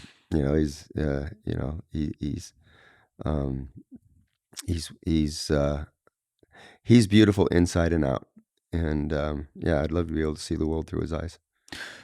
For someone like him who grew up in the gang culture and like having that in his environment, but then becomes a cop, is there, from what you can tell from being around Darren, is there respect in his community back home for him, even though he's a cop and he's kind of like on the other side? Or is it more like you're a traitor almost? Like how is that tension viewed from someone who grew up in the hood and then becomes a cop versus maybe, everyone else out of his circle of friends just ended up going into some sort of gang or just at least like didn't become a cop? How is he sort of viewed? I think from different perspectives, obviously, depending on who it is looking at him, I think that probably a lot of people were really proud that the guy could take, his environment, his background, and use it to his advantage, Mm-hmm. and get a good career, get in a good profession, but then there's also people that would, despise him, because they, he is. I think that there's probably people that thinks that he's betraying his and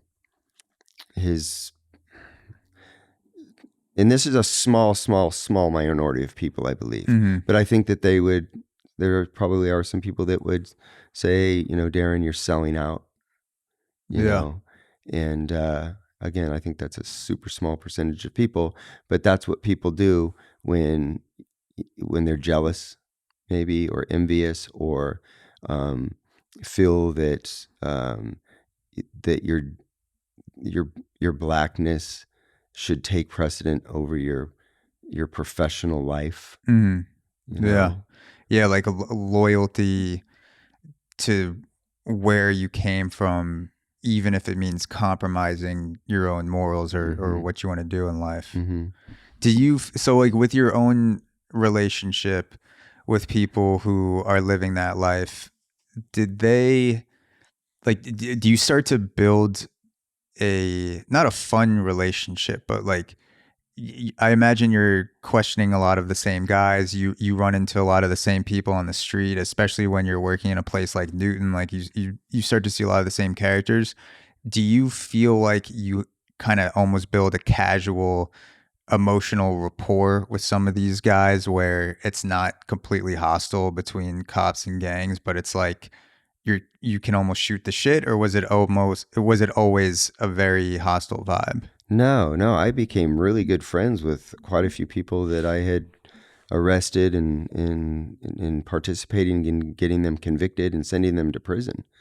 Wow. But I stayed friends because I never disrespected them, and they always respected that it was nothing, never personal. They were there because of what they did. And, they had that ability to be mature enough to say, hey, I can't hold this guy responsible for my situation because I did this. That's pretty good self-awareness. I don't know if I would have that self-awareness as I'm getting arrested. I'd be like, fuck this guy. Yeah, no, the one guy, he became a pen pal. He was in prison for years and years and years, but he'd always sending me letters. Hey man, how are you? I would send letters back. Hey, how are you? And then he got out of prison, and we still stayed in touch. We still stay in, to this day. I have maybe half a dozen people that I definitely consider friends who I was involved in putting them in prison for long periods of time. When you're arresting a guy and putting handcuffs on him and maybe he's being a little bit of a nuisance, do you ever just like bend down and whisper in his ear, we're going to be friends one day?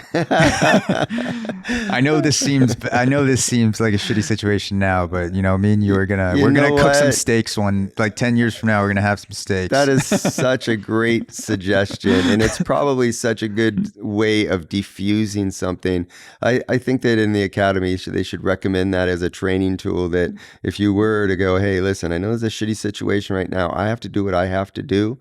But guess what, man? If you're cool with it, we can be friends. Yeah. Yeah.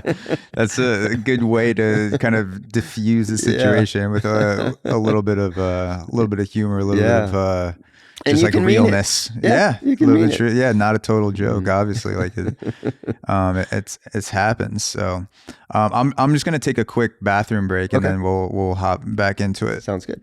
That's why I can't drink today, because I'm just still hungover. No hair of the dog. No, because tomorrow's Valentine's, and I know that I'm taking my wife up to Big Bear, and so we'll probably have some cocktails tomorrow to celebrate Valentine's. So, one day off to recover, and then exactly get the brain back in alignment, and then do it all over again.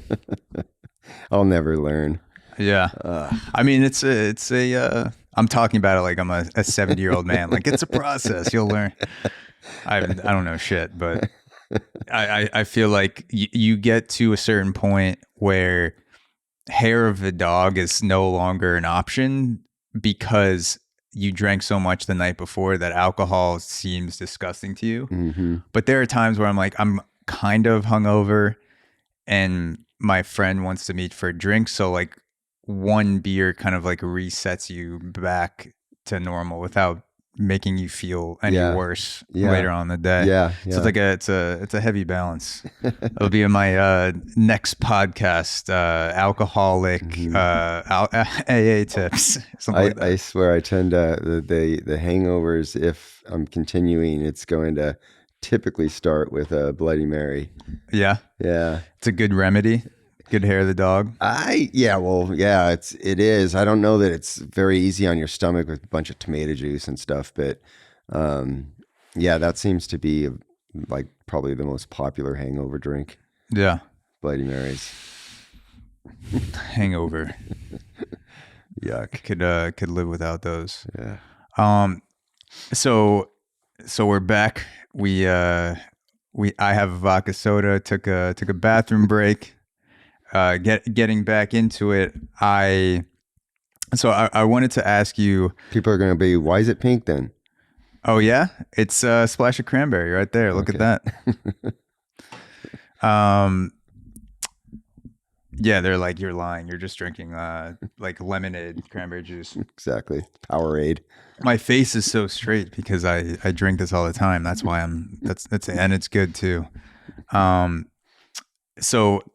To get back to the Biggie investigation after you pick the team, mm-hmm. There's you talk a lot about the baggage from like all the conspiracy theories and speculation from the initial murder and investigation back in 1997 and having to clear that away before. I believe the phrase in the book was like almost outside in, like you wanted to have like an outside in approach to the investigation. Can you talk about some of the baggage that you had to clear away first before you got into the meat of the investigation and what that new investigative approach was? Yeah, so there was just familiarizing ourselves with the case to begin with and just looking at what was baggage and what wasn't, because there's just such a voluminous amount of material in the case files, and just so much of it is ultimately meaningless and valueless. There's just a lot of material that found its way into the case that really didn't have any investigative value. So we had to kind of clear all that clutter away, and then start to develop, a working strategy of, all right, here's the different hypothesis. Let's look at the Russell Poole theory. Let's look at the Crips and Bloods theory. Let's look at any other possibilities, conspiracy theories, whatever they were. And then the investigative strategy was to treat each of those as if they were true until we could prove they weren't. So it's kind of like, the scientific method, right? You build a theory and then you try to disprove the theory. Yeah, like no matter how ridiculous it seems, you have to actually go through the exercise of disproving it. Yeah, I mean, there was some stuff that just on the face of it was so ridiculous that we just discounted it immediately. I mean, there was a clue that, that Oprah had been involved and Will Smith had been involved because of his... Will Smith, really? Yeah, because of his... What, like a gangster rap versus clean rap? Or something like a rap battle with him just like refusing to curse? It was, yeah, exactly. The Fresh Prince. Yeah. The Fresh Prince is on one. No, West Philadelphia, born and raised. I think because of the connection to Jada Pinkett. And then, of course, her, association with Tupac. And so, just stupid stuff that we had to, when clues come in, you got to look at them. And, but some of them are just so ridiculous. You don't spend a lot of time looking at them. Okay. So like guys would call in and confess to being, the murderer. and then you find out that they're calling from a mental institution, and Wow. and that they were in the mental institution at the time of the murder. So you just have to go through the motions. That's I could imagine that could be disconcerting to spend an hour on a phone with a guy and then realize that he was calling you in like a straitjacket or something, and you're like, well, that was How'd you get that phone? or like the people working in the mental institution, do they not ask what the phone call is about? Like, are they just like, all right, like call whoever you want, You have being 10 mentally minutes. unstable? Yeah. And they're just like, all right, like I'm going to confess to the Biggie murder. And they're like, go ahead. No sort of regulations in place with that. So once you kind of clear away the baggage and the theories, you apply the scientific method, those things don't shake up. Where do you go from there? Like, you have a clean slate, you can go in any direction you want. Like, how do you proceed from the fucking dumpster fire of conspiracy into okay, we're gonna actually get into the shit now? So you start back at ground zero. You just go back to that night and see what eyewitnesses were claiming happened. And of course, you're also investigating, who would have a motive, because you're always going to need that. And then looking at everything that preceded the murder. And of course, that was always well known that there was a likely connection to the Tupac incident, just because of all the pre-established conflict between Bad Boy and Death Row and Suge and Puffy and Biggie and Tupac. Mm-hmm.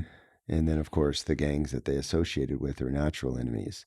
So, you already have conflict, and conflict is typically the basis of a motive.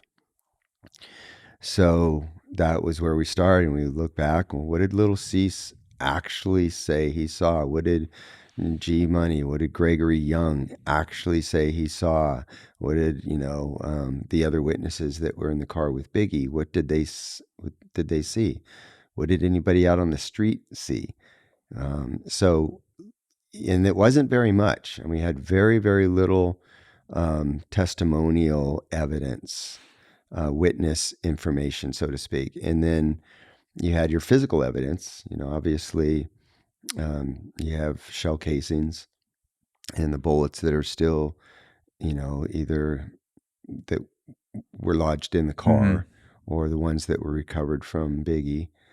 So you have some physical evidence to work with, but none of that panned out. We didn't have a gun. We knew what kind of gun it was, but there wasn't a lot of physical evidence. The video footage was horrible. For all intent and purposes, the multiplex cameras that were all over the Peterson, they were really grainy, really poor quality. And so there wasn't a lot of information from the crime scene other than everybody saying there was a lone gunman in the car. The best witness saying that it was a green SS Sport. Chevy Impala SS Sport, and that's really it. That's what the crime scene said. What was the first moment where you felt like you were getting traction in the investigation? Like when you came up short on the physical evidence from the crime scene, when you were just looking for direction to sink resources in and kind of like plot down a path. What was the first moment where you felt like, okay, this is something that's promising. This is a promising conversation, or a memory recall, or the physical evidence, like something that you knew would at least, like, if not solve the investigation, like lead to something that may solve it? The knowledge of knowing that Keefe D and other Southside Crips had been at the party and that they had talked to Puffy. And so that was really, interesting. Yeah. So that obviously we're like, oh, that is a little unusual. Those guys really didn't belong there. It's not like they were on a guest list. And their interactions were kind of telling too. You know, the way that it happened. You know, Puffy saying essentially like, what was his statement? Something to the effect of like, you know, this isn't the place to be talking, nor is this the place for us to be seen together. Because of course, in his mind, he knows. And this was at the Peterson. This is at the Peterson. Okay. Yeah. And, you know, so now he's associating with guys that he knows were responsible for killing Tupac. And now, you know, they're in a public place being seen together. That's not a good look. And Puffy realized that. And so that was an interesting not a lead, but that was an interesting situation that we thought meant more than just what was at face value. Yeah. And so for people who may not know who Keefe D is, can you explain how he got involved in that scene? Like what kind of his background as a build up to the ultimate murder investigation? Yeah. Keefe D, he's a gang member associated with a gang called the Southside Crips in Compton. And he was a little bit of a shot caller because he's a pretty prominent drug dealer. So you get the drugs, you got the money, you got the power. So he had a lot of influence because of the fact that he was had been dealing large amounts of cocaine and PCP for years and years. And it was that position as a drug dealer that allowed him to get in a drug relationship with a guy in New York, a very prominent street guy in New York named Zip. And Zip was, for all intent and purposes, like Puffy's godfather. Zip owned a club in Harlem called the Zip Code, and Keefe D was supplying Zip with West Coast cocaine and West Coast PCP, and Zip would, you know, profit from the markup in New York. And so Zip was very closely associated with Puffy. Okay. And I think Zip's actually also Biggie Smalls' godfather. Okay. And so, yeah, so Zip's got this connection in New York with Puffy. And so when Puffy starts running into problems with Suge Knight out here with Death Row Records and having the conflicts, of course, Zip tells Puffy, like, hey, I got some boys out there that can help, you know, manage your problems. These Southside Crips, because they're automatically opposed to, you know, to the blood entourage that Suge hangs out with. So kind of like using the natural enemies against each other. Yeah. And so Zip's already invested into Keefe because he's getting his drugs from him. And then he makes the automatic connection for Puffy because Puffy needs some West Coast muscle, some West Coast protection. So that's how they end up getting, you know, affiliated with one another. And then, you know, at some point, Puffy starts to talk about the problems he's having with Suge Knight and with Tupac. And that leads him, Puffy, to saying, hey, you know, when we're doing video shoots or if we're, you know, if we need protection somewhere on the streets, aside from our, you know, bodyguards. If we need another layer of protection, you know, we'll get you guys concert tickets to the venues, and, you know, we'll get you tickets to, or, you know, invitations to the video shoots and those type of things. So that's how that relationship spawned. And then when Puffy just didn't see the problems with Suge going away, he told Keefe D, like, man, I need you guys to help take care of this situation. I can't just be walking around with a target on my back. Suge Knight, I know the type of people that he affiliates with, and they'll have no problem putting a bullet in my ass if I'm caught slipping. And so, you know, if you guys being the Crips can help to protect me, then this is, you know, in return, you know, you get to hang out. And didn't Keefe D alleged that Puffy offered $1 million to anyone who would take out Tupac or Suge? Or it was kind of unclear because it was just coming from Keefe D, but he alleges there was some sort of conversation where Puffy was like, you know, I need this taken care of, and there were words exchanged and the $1 million figure gets mentioned.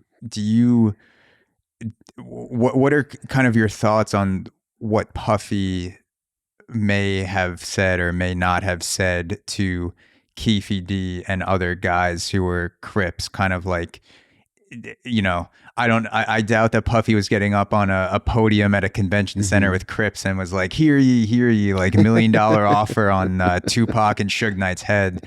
But like, what do you think was kind of the vibe of the conversation, and what do you think may have been said by Puffy to Keefe D or someone else who was a Crip who would have interest in taking out Tupac and Suge? So it's very nuanced, and these nuances are really important. I don't think Puffy really had this objective, like, I want these guys assassinated. What do you want? And, you know, I think it was just much more nuanced, like out of fear and desperation. And sometimes out of fear and desperation, you say things that are a little over exaggerated, or, you know, you don't fully understand the meaning of your, you know, that your intentions are not necessarily what's coming out of your mouth. And so I think out of that fear, you know, he's like, man, I got a problem with these guys. And Keefe D's like, well, shit, so do we. You know, basically, they're our enemies. You got a problem with them, so, you know, yeah, we'll handle it. Well, you know, we'll give you guys whatever you want. You know, just that, like, out of fear. Give you guys, just take care of this problem, make it go away. Yeah, no worries. Yeah. And then Keefe says, well, we wanted $1 million. I don't think that there was like, okay, I'll do this.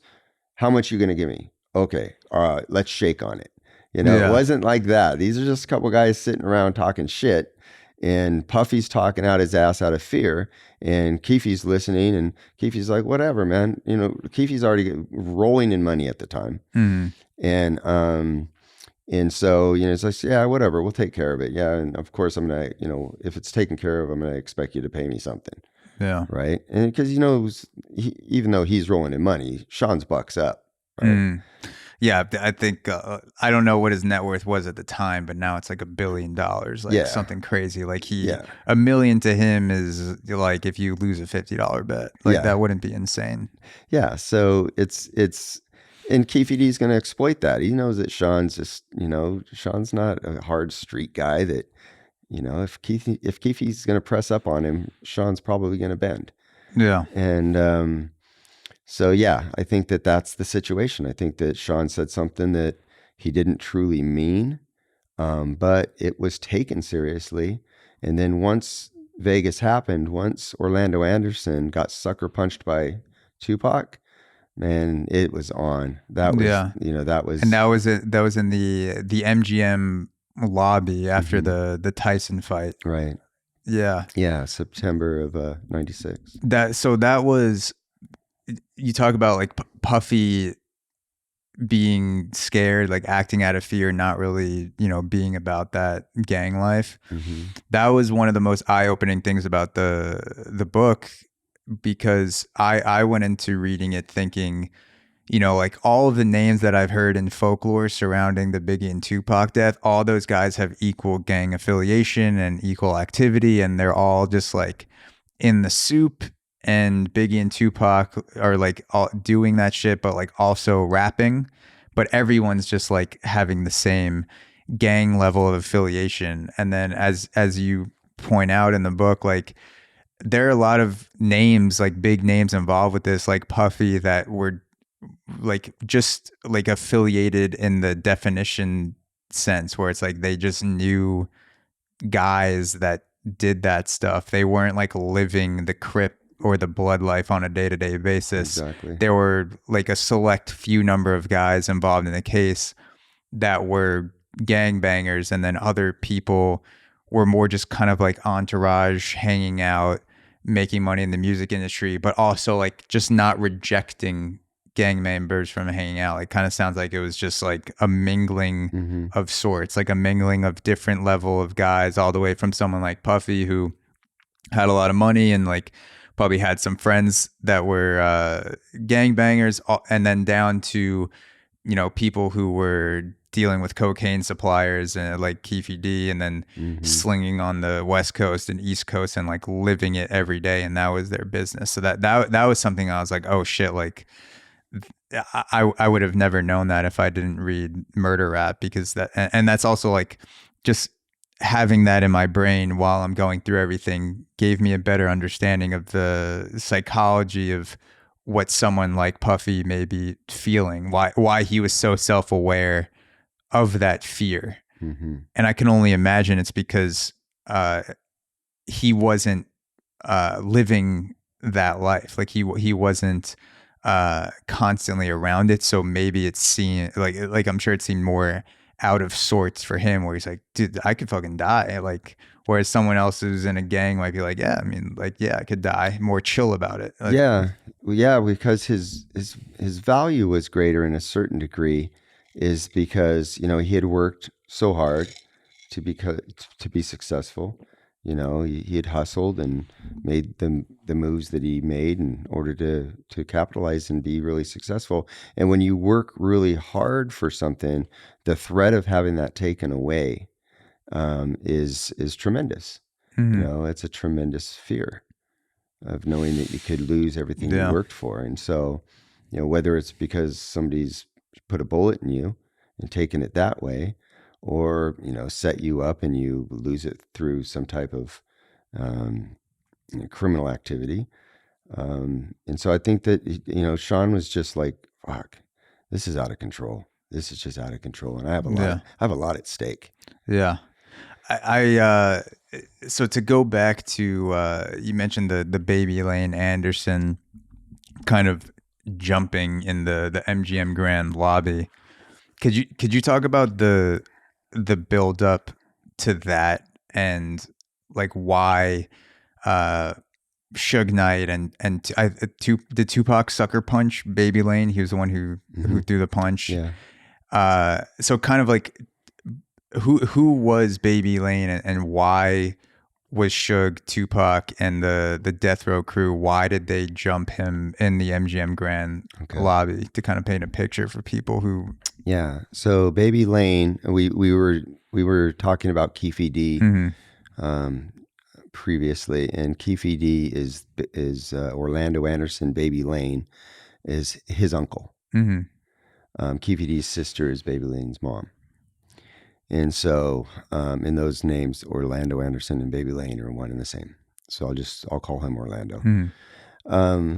So Orlando had, had a pretty violent history himself. He's a pretty active gang member. Yeah.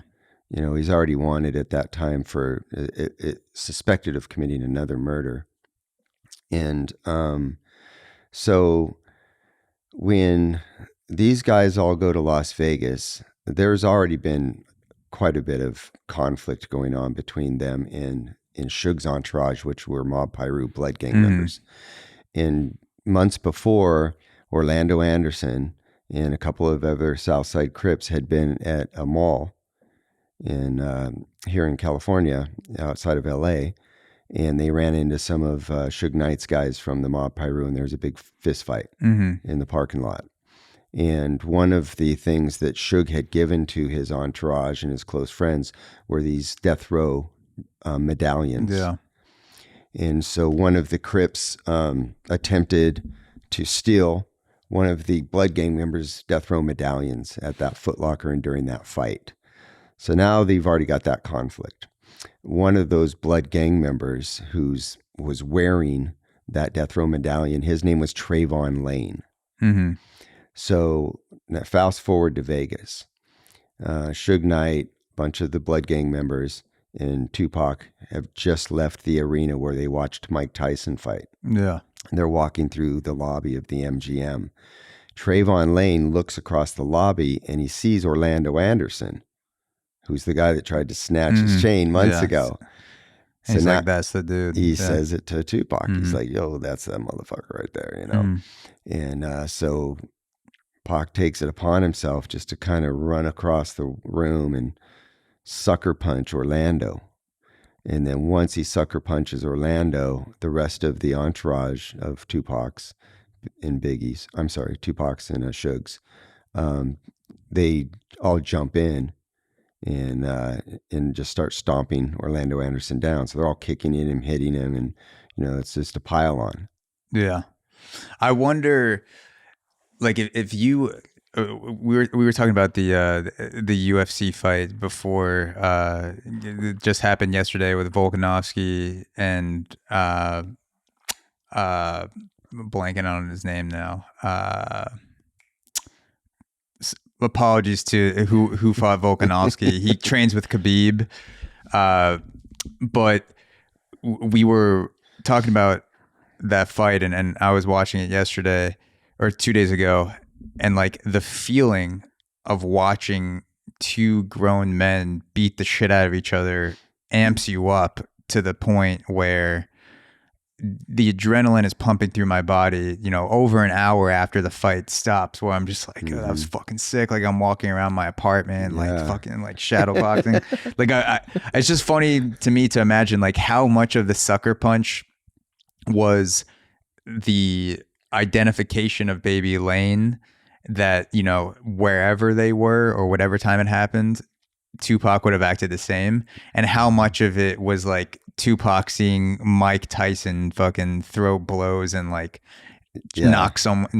I don't know if he knocked the dude out that fight. It was a short run. Like it was 40 seconds. 40 seconds, yeah. And like you see that, and you're just like, you're walking out of your seat and you're amped up, and someone's like, "Yo, that's the dude," and Tupac just like turns and he's like, "I'll fucking take care of it," and just like socks him in the face. Like the adrenaline from watching that fight, and it's even, I imagine, played a little bit of a role in that. Yeah. No, that's pretty insightful. And add to that the idea that when Mike Tyson entered the ring, he entered the ring to the song that Tupac had wrote. Yeah.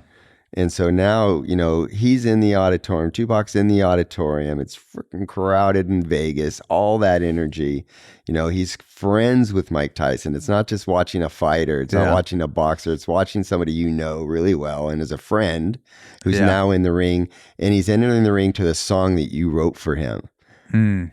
Right. And so this is really personal. A lot of energy, a lot of personal energy, just like all melding up inside you. Makachev. It was Volkanovski versus Makachev. Sorry, Makachev. Okay. Don't hunt me down and kill me.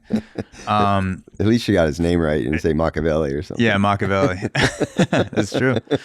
But yeah, like just thinking about how much of a role that played, writing the song for Tyson, seeing him knock a dude out in 40 seconds, and then seeing an enemy gang member probably minutes after the fight ends in the lobby. It would be impossible for that not to have played a role in that situation, just like the male bravado. Yeah, and then you see exactly what you're talking about. You can actually see it in the video from after they stomp down Orlando, and they're all trying to rush to get out of the casino before anybody gets arrested. You can just see it in the way that Tupac's walking.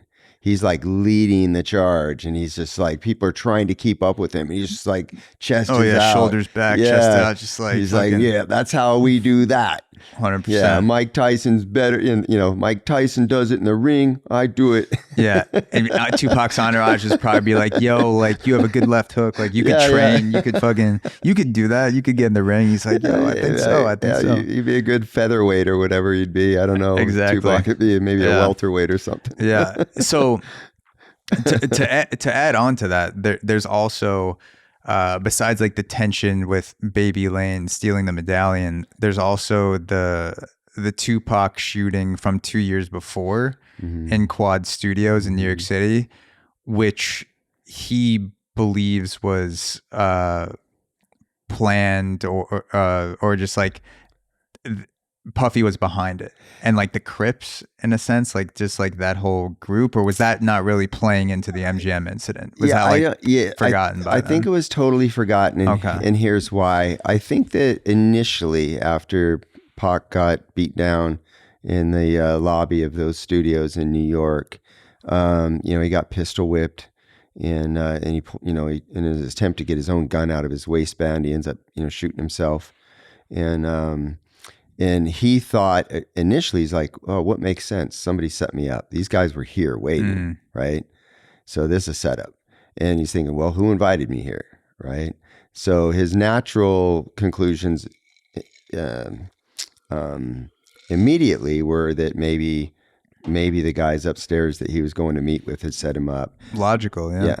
But in time, he came to realize that it wasn't them, that it was a guy named James Roseman, and James Roseman's own, crew that were just disciplining Pac because Roseman didn't believe that Pac was showing him the street respect that he commanded. And so that was what that was. It was just an attempt to discipline Pac for not knowing his place and talking a little bit too loudly about people who are on the streets. And Pac came to realize that. I think in Against All Odds, or he mentions Jimmy Roseman, he mentions Haitian Jack, and these other hustlers from New York that he ultimately came to realize were the ones behind it. Yeah. So long-winded story. So. Damn, like if I was a gang member, I would need like a beef accountant just to keep track of, like, I would ask him every day. I would have a meeting with my beef accountant and say, all right, who do I need to pay back? Who's wronged me that I need to pay back? What are the debts that are cleared?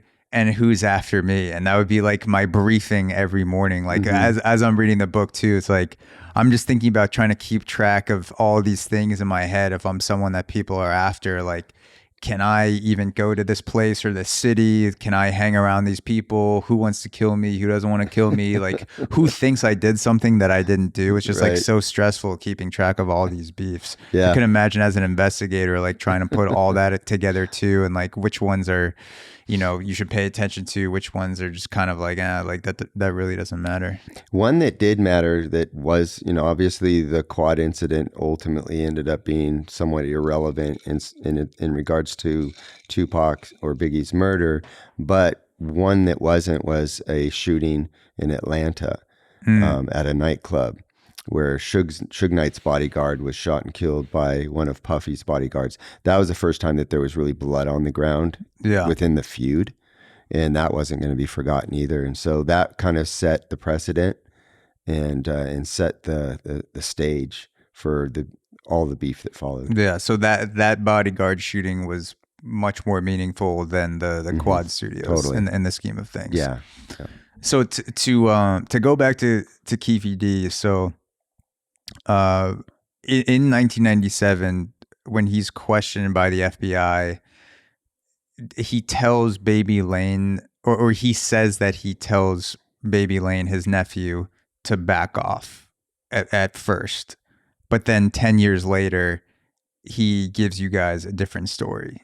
And he like goes down a different path and starts to speak on what actually happened. Can you talk about what Keefe D said to you and your team and how that was different from the initial story he told the FBI in 97? Well, yeah. So obviously there was nothing to motivate him to tell the truth back at the time this all happened. There was nothing to motivate him to tell the truth because it's all incriminating. And not only to himself, but to his nephew and to other members of the gang. And he obviously didn't want to be known as a snitch. And so, he had a motivation to lie back then. And then 10 years later, when we're investigating it, we gave him a different motivation. We gave him a motivation to tell the truth. And that was the strategy. It's like, we need to put him into a corner that only the truth can get him out of. So like you essentially like put him in the hole, and then the ladder is he has to tell the truth. That's like the only way out, back against the wall. Yeah, the truth will build the ladder for you. And so, we didn't know what he was going to say. We were actually initially questioning him. Like I said earlier, he had shown up at the Peterson Auto Museum. We knew he had a encounter with Puffy and with Big that night, and then we wanted to know exactly what took place, what the conversation was. Why were you there? Why were you trying to find? And so we sat down with him really to talk to him about Biggie's murder, But we also knew that they had been in Vegas, and that the fight had happened at the mall with Orlando and Trayvon and some of the other gang members. So we knew all of this. But when we sat Keefe down and we said we want to talk about Biggie, he's like, I can't really tell you too much about Biggie. I think Suge Knight probably had that done. But, we didn't. It wasn't us. But I can tell you about one that was. And that's when he opens the door to the Tupac murder and begins to describe how things went down that night after Orlando Anderson got sucker punched by Pac. And he just goes through the steps. We were set out to retaliate. Zip was in town. We had all driven out to Vegas. And, when we're, a bunch of guys driving through the California desert from Compton, they were like, we're going to get profiled. So we don't carry guns when we're driving. We usually rent cars and we drive to Vegas, but we don't carry guns because we know we're likely getting fucking stopped somewhere out in the middle of the desert. Yeah. And so we didn't bring anything to Vegas with us, but Zip was there, and Zip had a trap compartment in his car. And so we went out to the parking lot. Keefe D says Zip opened the car. Foxy Brown got out of the car. She walked away for a minute. Keefe got in, and then Zip gives him a gun. He gives him a Glock, a 40 caliber Glock. And he goes, here, I got heat for you. So now they have the gun. Now they have the motive. And now it's just a matter of trying to find Tupac. Orlando Anderson's going to retaliate no matter what. He's got to save face. Yeah. And if it wasn't going to be the night that Tupac got shot, you think it would have just happened eventually? Because I know the Club 662 in Vegas, that's where Tupac and Suge, like their entourage, were heading. And there's like that whole, I know before when Keefe D and Orlando are in the car, they're like looking for Tupac and Suge a little bit before they roll up on them. And then they eventually circle back. Like, you think if they just lost Tupac and Suge that night, eventually Baby Lane, Orlando would have gone to Tupac and like tried to kill him. If it wasn't that night, it would have happened eventually. Yeah, if he was ever able to get in the proximity of Tupac again in the future, unless somehow Tupac had made amends, it wasn't like he's going to call and go, hey man, that thing I did in Vegas, I'm so sorry, bro. Can you forgive me? That just wasn't happening. Yeah. And so, it ultimately would have. That's like maybe a 2022 therapized gangster. So everybody knew where Pac and Suge were going. It was well advertised. And so everybody knew, where to look for him. But when Keefe D and the rest of the guys in the white Cadillac, including Orlando Anderson, and they pull in, there's like a bunch of cops in the parking lot because they had hired off-duty Metro police officers to work the front. And then there's a bunch of blood gang members that are also there doing security, the Suge's people. And so the guys in the Cadillac are like, this is not the most... this is probably not the best spot to murder someone, because we'll get murdered. Yeah, exactly. And so they're like, all right, like you said, we'll just wait for another opportunity. And they leave. And through happenstance, as they're leaving, they get down the street at an intersection that's not a very, popularly traveled intersection. It's not like the Strip. People think this all happened on the Strip, right? No, it was a completely secondary street.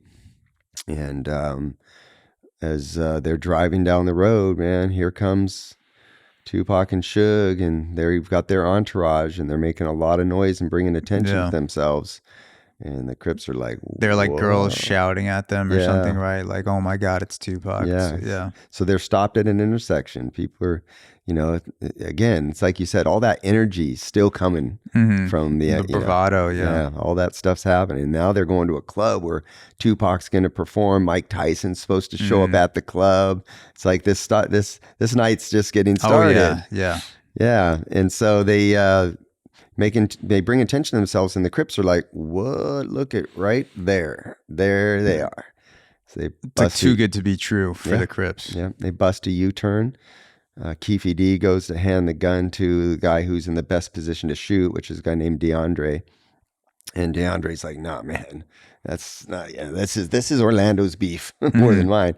And Orlando's on the other side of the back seat, and he grabs the gun, gives me that motherfucker, and leans over the top of DeAndre, puts his arm out the window, and just starts firing into the car that Tupac and Suge are in. And, you know, Tupac takes a round through the chest. And so Keefe D essentially like admits to the Tupac murder, Orlando, like being in the car, but Orlando taking the shots, and everything I Tupac. just described was he from was out of his mouth. That was all from Keefe D. So in terms of the Biggie Smalls investigation, you now have something directly linking the Tupac death to gang violence. Keefe D is involved, Orlando's involved, Zip's involved. How do you bridge that gap to the Biggie Smalls investigation? Like, what leads you to eventually get involved with like Suge Knight and like the whole Theresa Swann incident? So remember when we started, I said we had postulated several theories. One of the theories regarding Biggie's murder was that possibly it could have been the Southside Crips, right? The prevailing theory was that the Southside Crips were owed money for what had happened in Las Vegas, and that there's, you know, that Puffy reneged on payment. And so they were there to collect. They went to the Peterson that night to collect. And when they didn't get the answers that they wanted, then they sat outside and waited for Biggie to leave and shot him. It was a working theory. But now that we have Keefe D confessing to the murder in Las Vegas, his denial about being involved in Biggie's adds a little bit of, you know, validity. Yeah. Right? Because he basically, didn't you say like, yeah, that wasn't ours, but like, we could tell you about the other one. Yeah. And so, you know, he's willing to confess to the one that we're not, you know, we're interested in, but it's not the priority. For us, we're LAPD. Biggie's killed in our jurisdiction. Vegas is Vegas. And that's, you know, that's a secondary investigation for as far as the LAPD is concerned. We wanted to get to the answers in Biggie's. And so when he says that's not us, then we can now put a little bit more emphasis on the remaining theories. And that was obviously that Suge Knight was ultimately behind Biggie's death, which proved to be true. So it's kind of ironic that the case started with clearing away the baggage of the theories, and then the confession and evidence ultimately led you back to one of the original theories. Yeah, like almost like coming full circle. Yeah. You know, we knew of all the problems within the Russell Poole theory. We had already encountered and dealt with all of those problems that arose from that theory. So now it's really like the only thing left is this one with Suge. It's just who did it. Yeah. Like we knew Suge was in jail. So Suge certainly wasn't behind the trigger. And that's where you zeroed in on Theresa Swann. Can you kind of give an overview of how you got to her and what those interactions were like, and ultimately getting to the declaration of Darnell Bolton? Like before we get to that, like how did you zero in on Theresa Swann? So, you know, from doing a very comprehensive background investigation on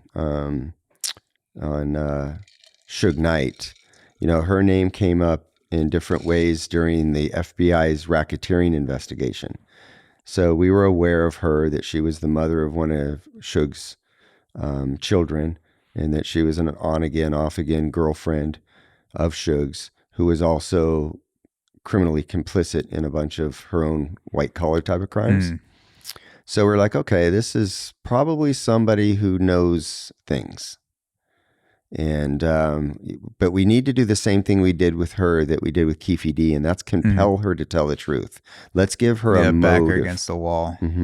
Let's give her a motivation to tell the truth, as opposed to just knocking on the door and saying, "Hey, will you cooperate with us and snitch on everybody?" Yeah, exactly. Yeah, can you, out of the kindness of your heart, can you tell us exactly how the Biggie Smalls murders came?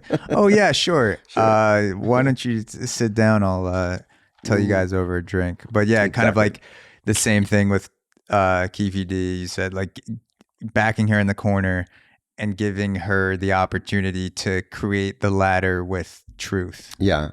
And so her exposure wasn't as much as Keefe's, because Keefe was looking at going to prison for the rest of his life.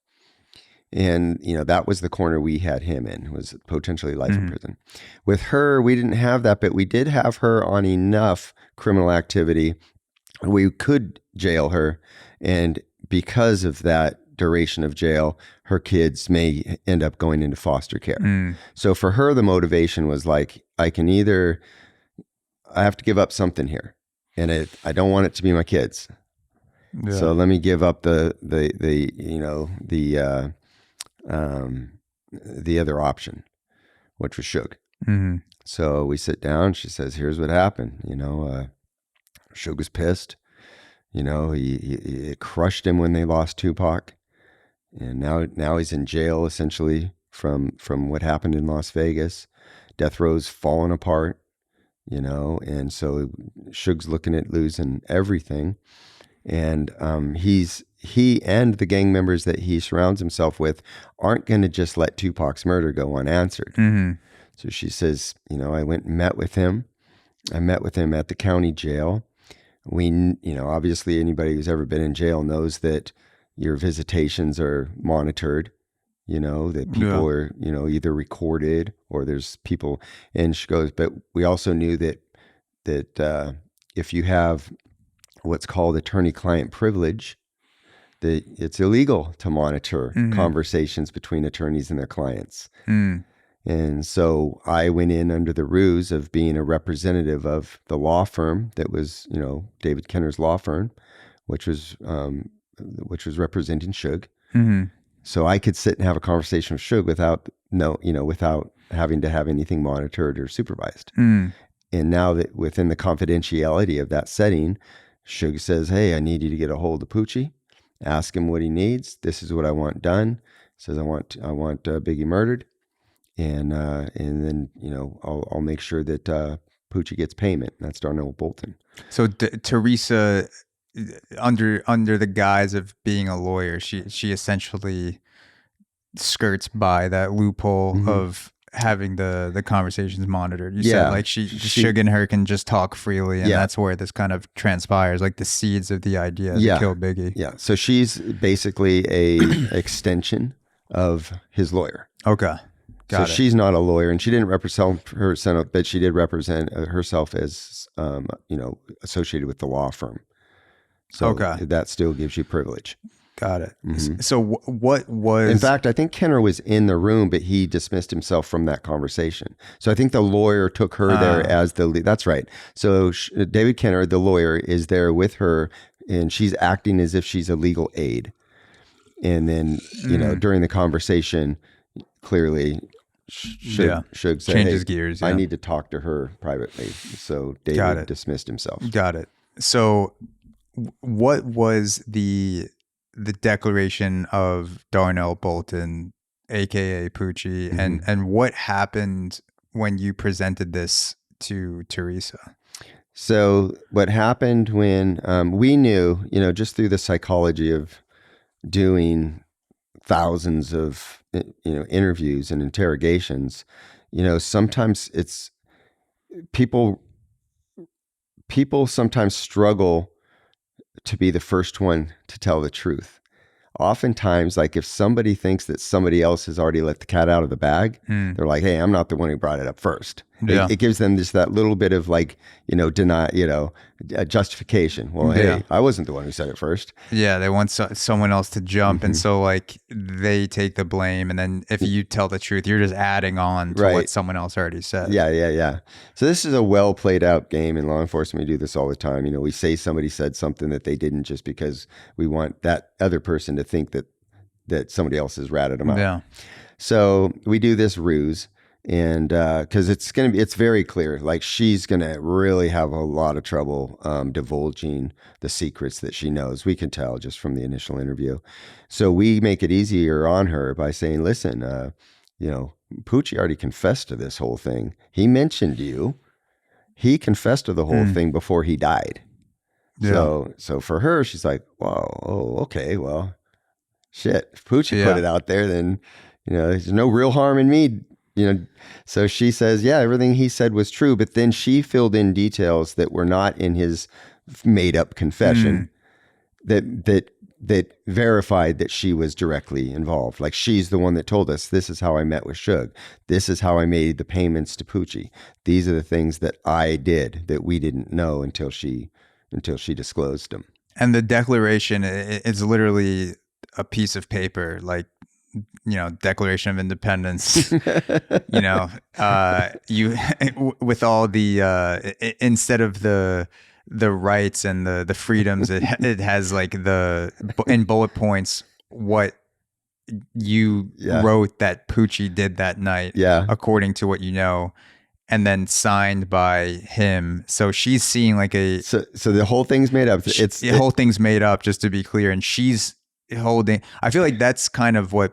At least in my mind, it's impossible to know what was going on in Theresa's head, but holding a physical piece of paper and seeing a signature, and then you also dated it April Fool's, which April 1st. April 1st, which was really funny.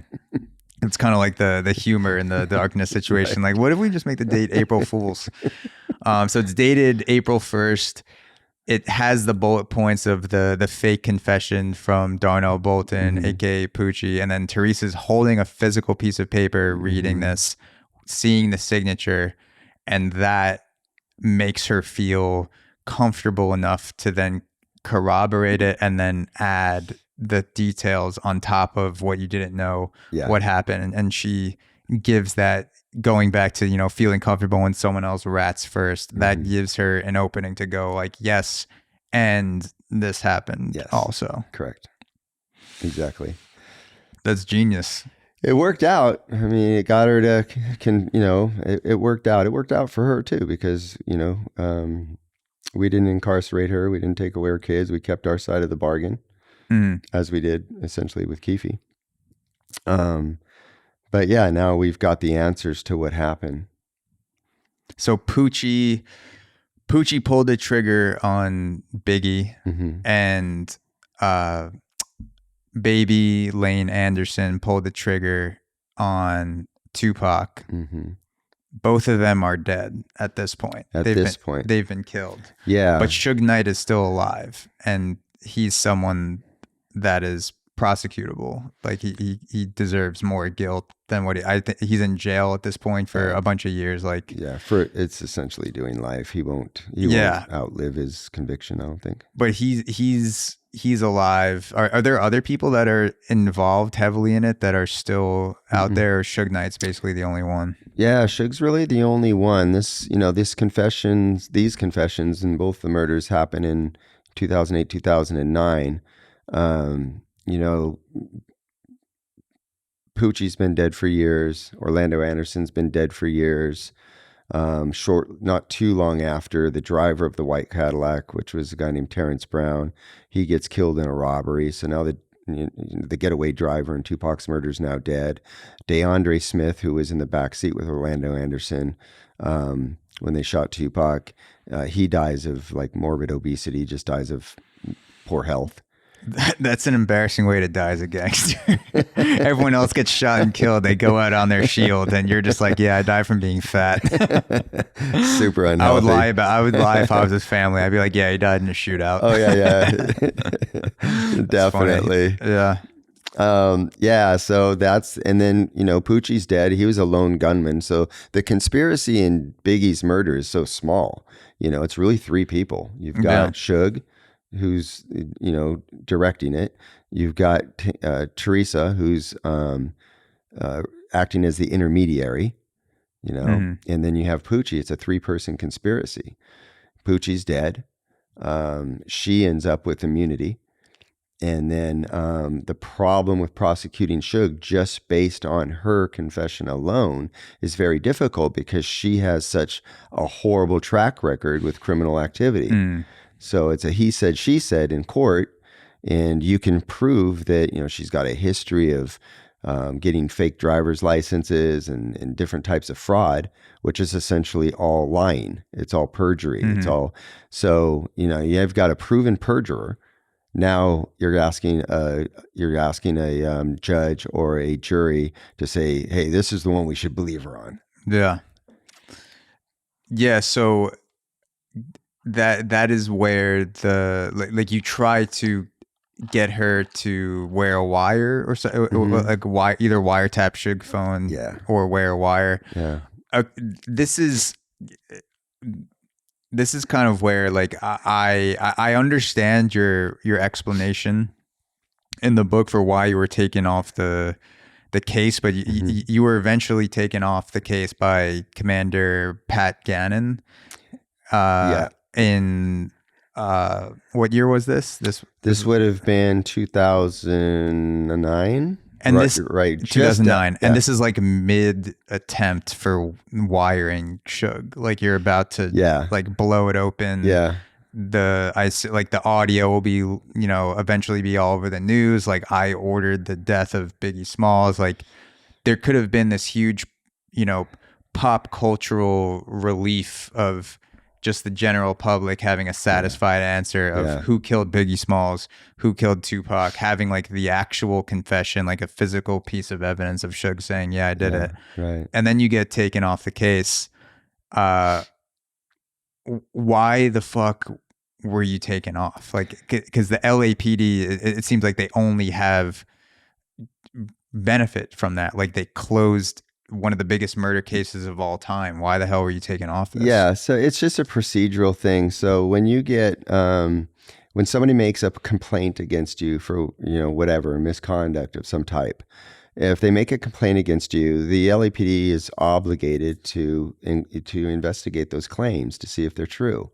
And so during that period of time, the LAPD doesn't know if it's true or not. They're just like, all right, somebody's alleging this against Detective Kading. If this is true, this is definitely going to contaminate the other investigation that he's involved in. So we need to kind of put him on the bench while we look into this. So they do. They're like, okay, sorry, but you're going to be benched because this is a very high profile case. And we don't need it being tainted any more than it already is, because of all the bullshit. And so they're like, well, and ultimately it turned out the allegations were nonsense against me. And it was like a one word or something, like procedure versus policy or something like that. Yeah, just some clerical errors on a search warrant that I'd written. And so they investigate it and they're like, hey, this is much ado about nothing. So, there's no discipline or anything like that. They're just, okay, so we conducted our investigation. There's nothing there. Now you can go back to work. Well, these investigations, because the LAPD's so inundated with investigating their own, that these things take a long time. So, this whole thing, the better part of 6 months to a year goes by and we'd lost our momentum. And I think that also now that we've got the answers in the murder of Biggie Smalls, and those answers refute the claims that are being made against the city by Valletta Wallace, because now we have the actual people that were involved. And all we have to do is go to court and tell the judge, listen. And so Biggie Smalls' Valletta Wallace's lawyers were like, we're dead in the water here with this lawsuit. We're just dead in the water. Let's quit spending money on it. We're throwing good money after bad. And so let's just pull back. We couldn't prove our case. and let's just not waste any more time or energy on it. So the LAPD, they're like, okay, fuck, lawsuit's over. The case is over. Yeah, they equivocated the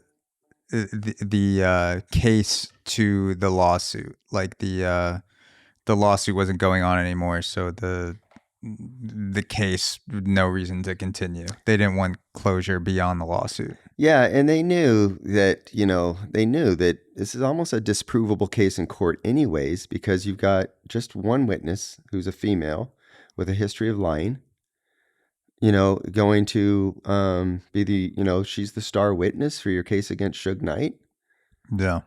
But if you did get the wiretap from Suge, that would have changed the game. Well, right? there was an effort. So they did put a body wire on Theresa Swann, and she tried to get Suge to make incriminating statements, but Suge was one step ahead of her. He sensed something was wrong. Why are we talking about this? Why are you bringing this up?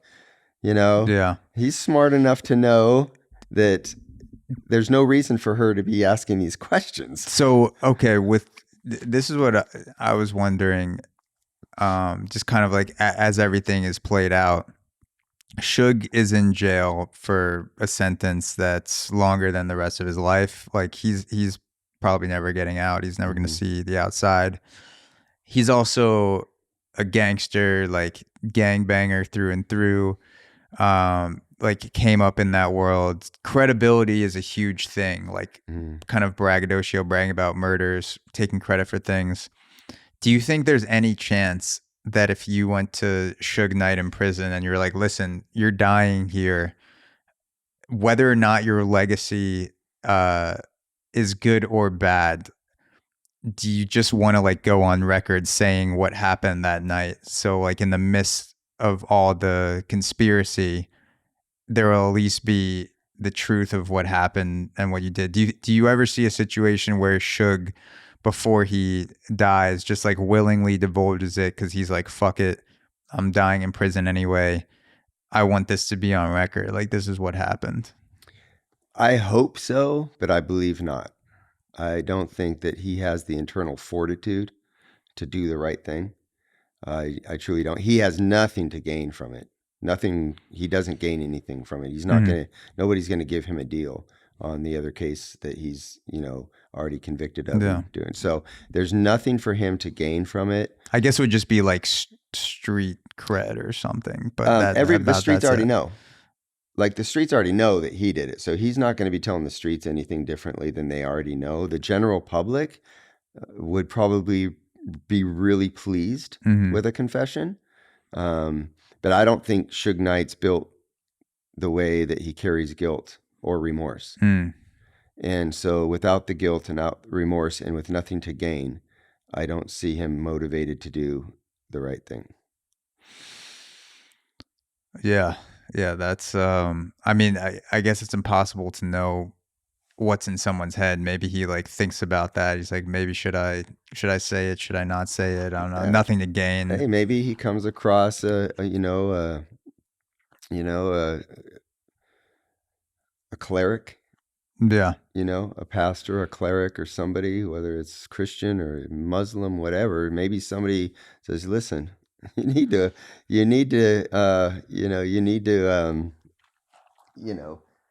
clean your soul. Yeah. You need to clean your soul before it's too late. That's where you do the priest ruse. You go into prison disguised as a priest. You get like the collar and everything. Perfect. And you go like Suge, like you're the son of God. You're everything is forgiven. Meanwhile, you have like a wireless lav mic like tucked into the priest collar, and you, as soon as he's done, you just take it off and be like, thanks. And I'm a former detective. That is brilliant. And just sneak into the prison and be like an inside man as a priest. So clever. Okay, so you need to edit this whole part out so that Suge doesn't hear that we're going to do that. Yes, I don't know what his podcast access is in prison, but we can. If there's an ongoing investigation, we'll edit this out if someone wants to pick it up. That's funny. That's also like to end off, which has been an absolute hell of a conversation. Like this has been an absolute blast. I wanted to ask you. So Greg Poole's book, Labyrinth. Russell Poole. Oh, Russell Poole. Combining the two names, Yeah. Greg Poole, Russell Kading. one cocktail, folks. One cocktail, and That's all I it can't took. remember. Yeah, exactly.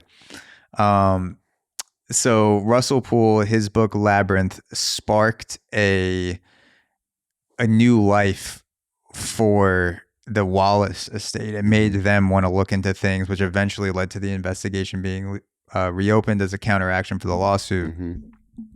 When you think about Murder Rap being published, which everyone should go check out, if anything in this conversation even peripherally sparked your interest, there's 1,000 times more details in the book from what we can touch upon in a 2-hour conversation. So definitely go check out Murder Rap. If you're thinking about the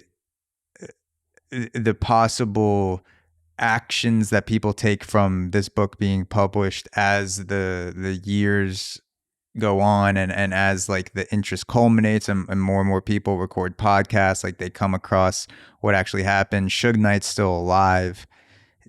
What do you kind of see as, if any, like a possible new life, like a new invigoration for the investigation? Any sort of closure in the future, or do you see like people will just talk about it and that's it? There won't be like any sort of official legal closure, like the action that came from Labyrinth. Like you took a legal action and that led to this investigation. Do you see any sort of like legal repercussions, legal sort of like resolutions to all the information in the book?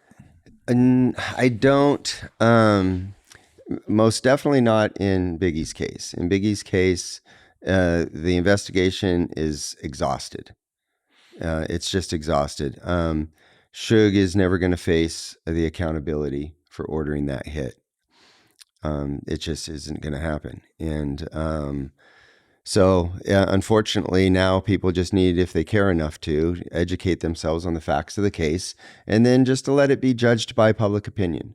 You know, people are not, they can have the satisfaction of getting the answers, but they are never going to get the satisfaction of seeing somebody held accountable for it, unless you believe in karma. And maybe Suge Knight's in prison for the rest of his life because of bad karma also, among other things. So in Tupac's case, it's a little bit different because Keefe D could still be held accountable based on his own confession. But again, you have to see what that would look like in court. All right, call your next witness, Keefe D. Who's the defendant? Keefe D. Yeah. Yeah, so you've got a little bit of a problem there. But you could certainly, based on his confession, you could close that case. You could close the case officially and say it's solved. And then that would give the public some sense of closure that it's officially solved and it's no longer just a cold case unsolved sitting on the annals of, Las Vegas Police Department's Homicide Bureau. So there's that could be done. But it's yet to be seen whether or not anybody in Las Vegas is going to put the time and effort into making that happen. Yeah. Both cases are essentially unprosecutable. But that doesn't mean they're unsolved. We're still waiting for that undercover priest. You're still waiting for the undercover priest. And an irony, just out, in a weird way of giving a backhanded compliment to Russell Poole, is that had he not postulated his theory and brought it to the public's attention in causing the lawsuit, that case probably would have just stayed closed. There would have never been a second investigation. Had there not been a lawsuit, there was not going to be a second investigation. And so in a strange, ironic kind of way, his false theory is responsible for the true theory, or the true, the facts of the case. Yeah. You know what I mean? Yeah. Well, Greg Kading, thank you. Thank you so much. I've taken up too much of your time. I really appreciate it. Cheers. Hell of a cap to a Super Bowl weekend. Oh yeah. Guys, go check out Murder Rap. Like I said, if you're even vaguely interested in anything that we spoke about, you don't have to be a gangster rap fan to enjoy this book. Like you could just, if you've just heard about Biggie and Tupac, you will find this book fascinating, and it is a very interesting, and it pulls you in because it's not just facts about the case. It's the whole storyline. It's told very well as a story that comes together and keeps your interest. And there's so much stuff in the book that we didn't even get a chance to touch upon. So definitely go check it out. And again, thank you, Greg, so much. This was a blast. Yeah, my pleasure. I appreciate it. It was good times. Good times.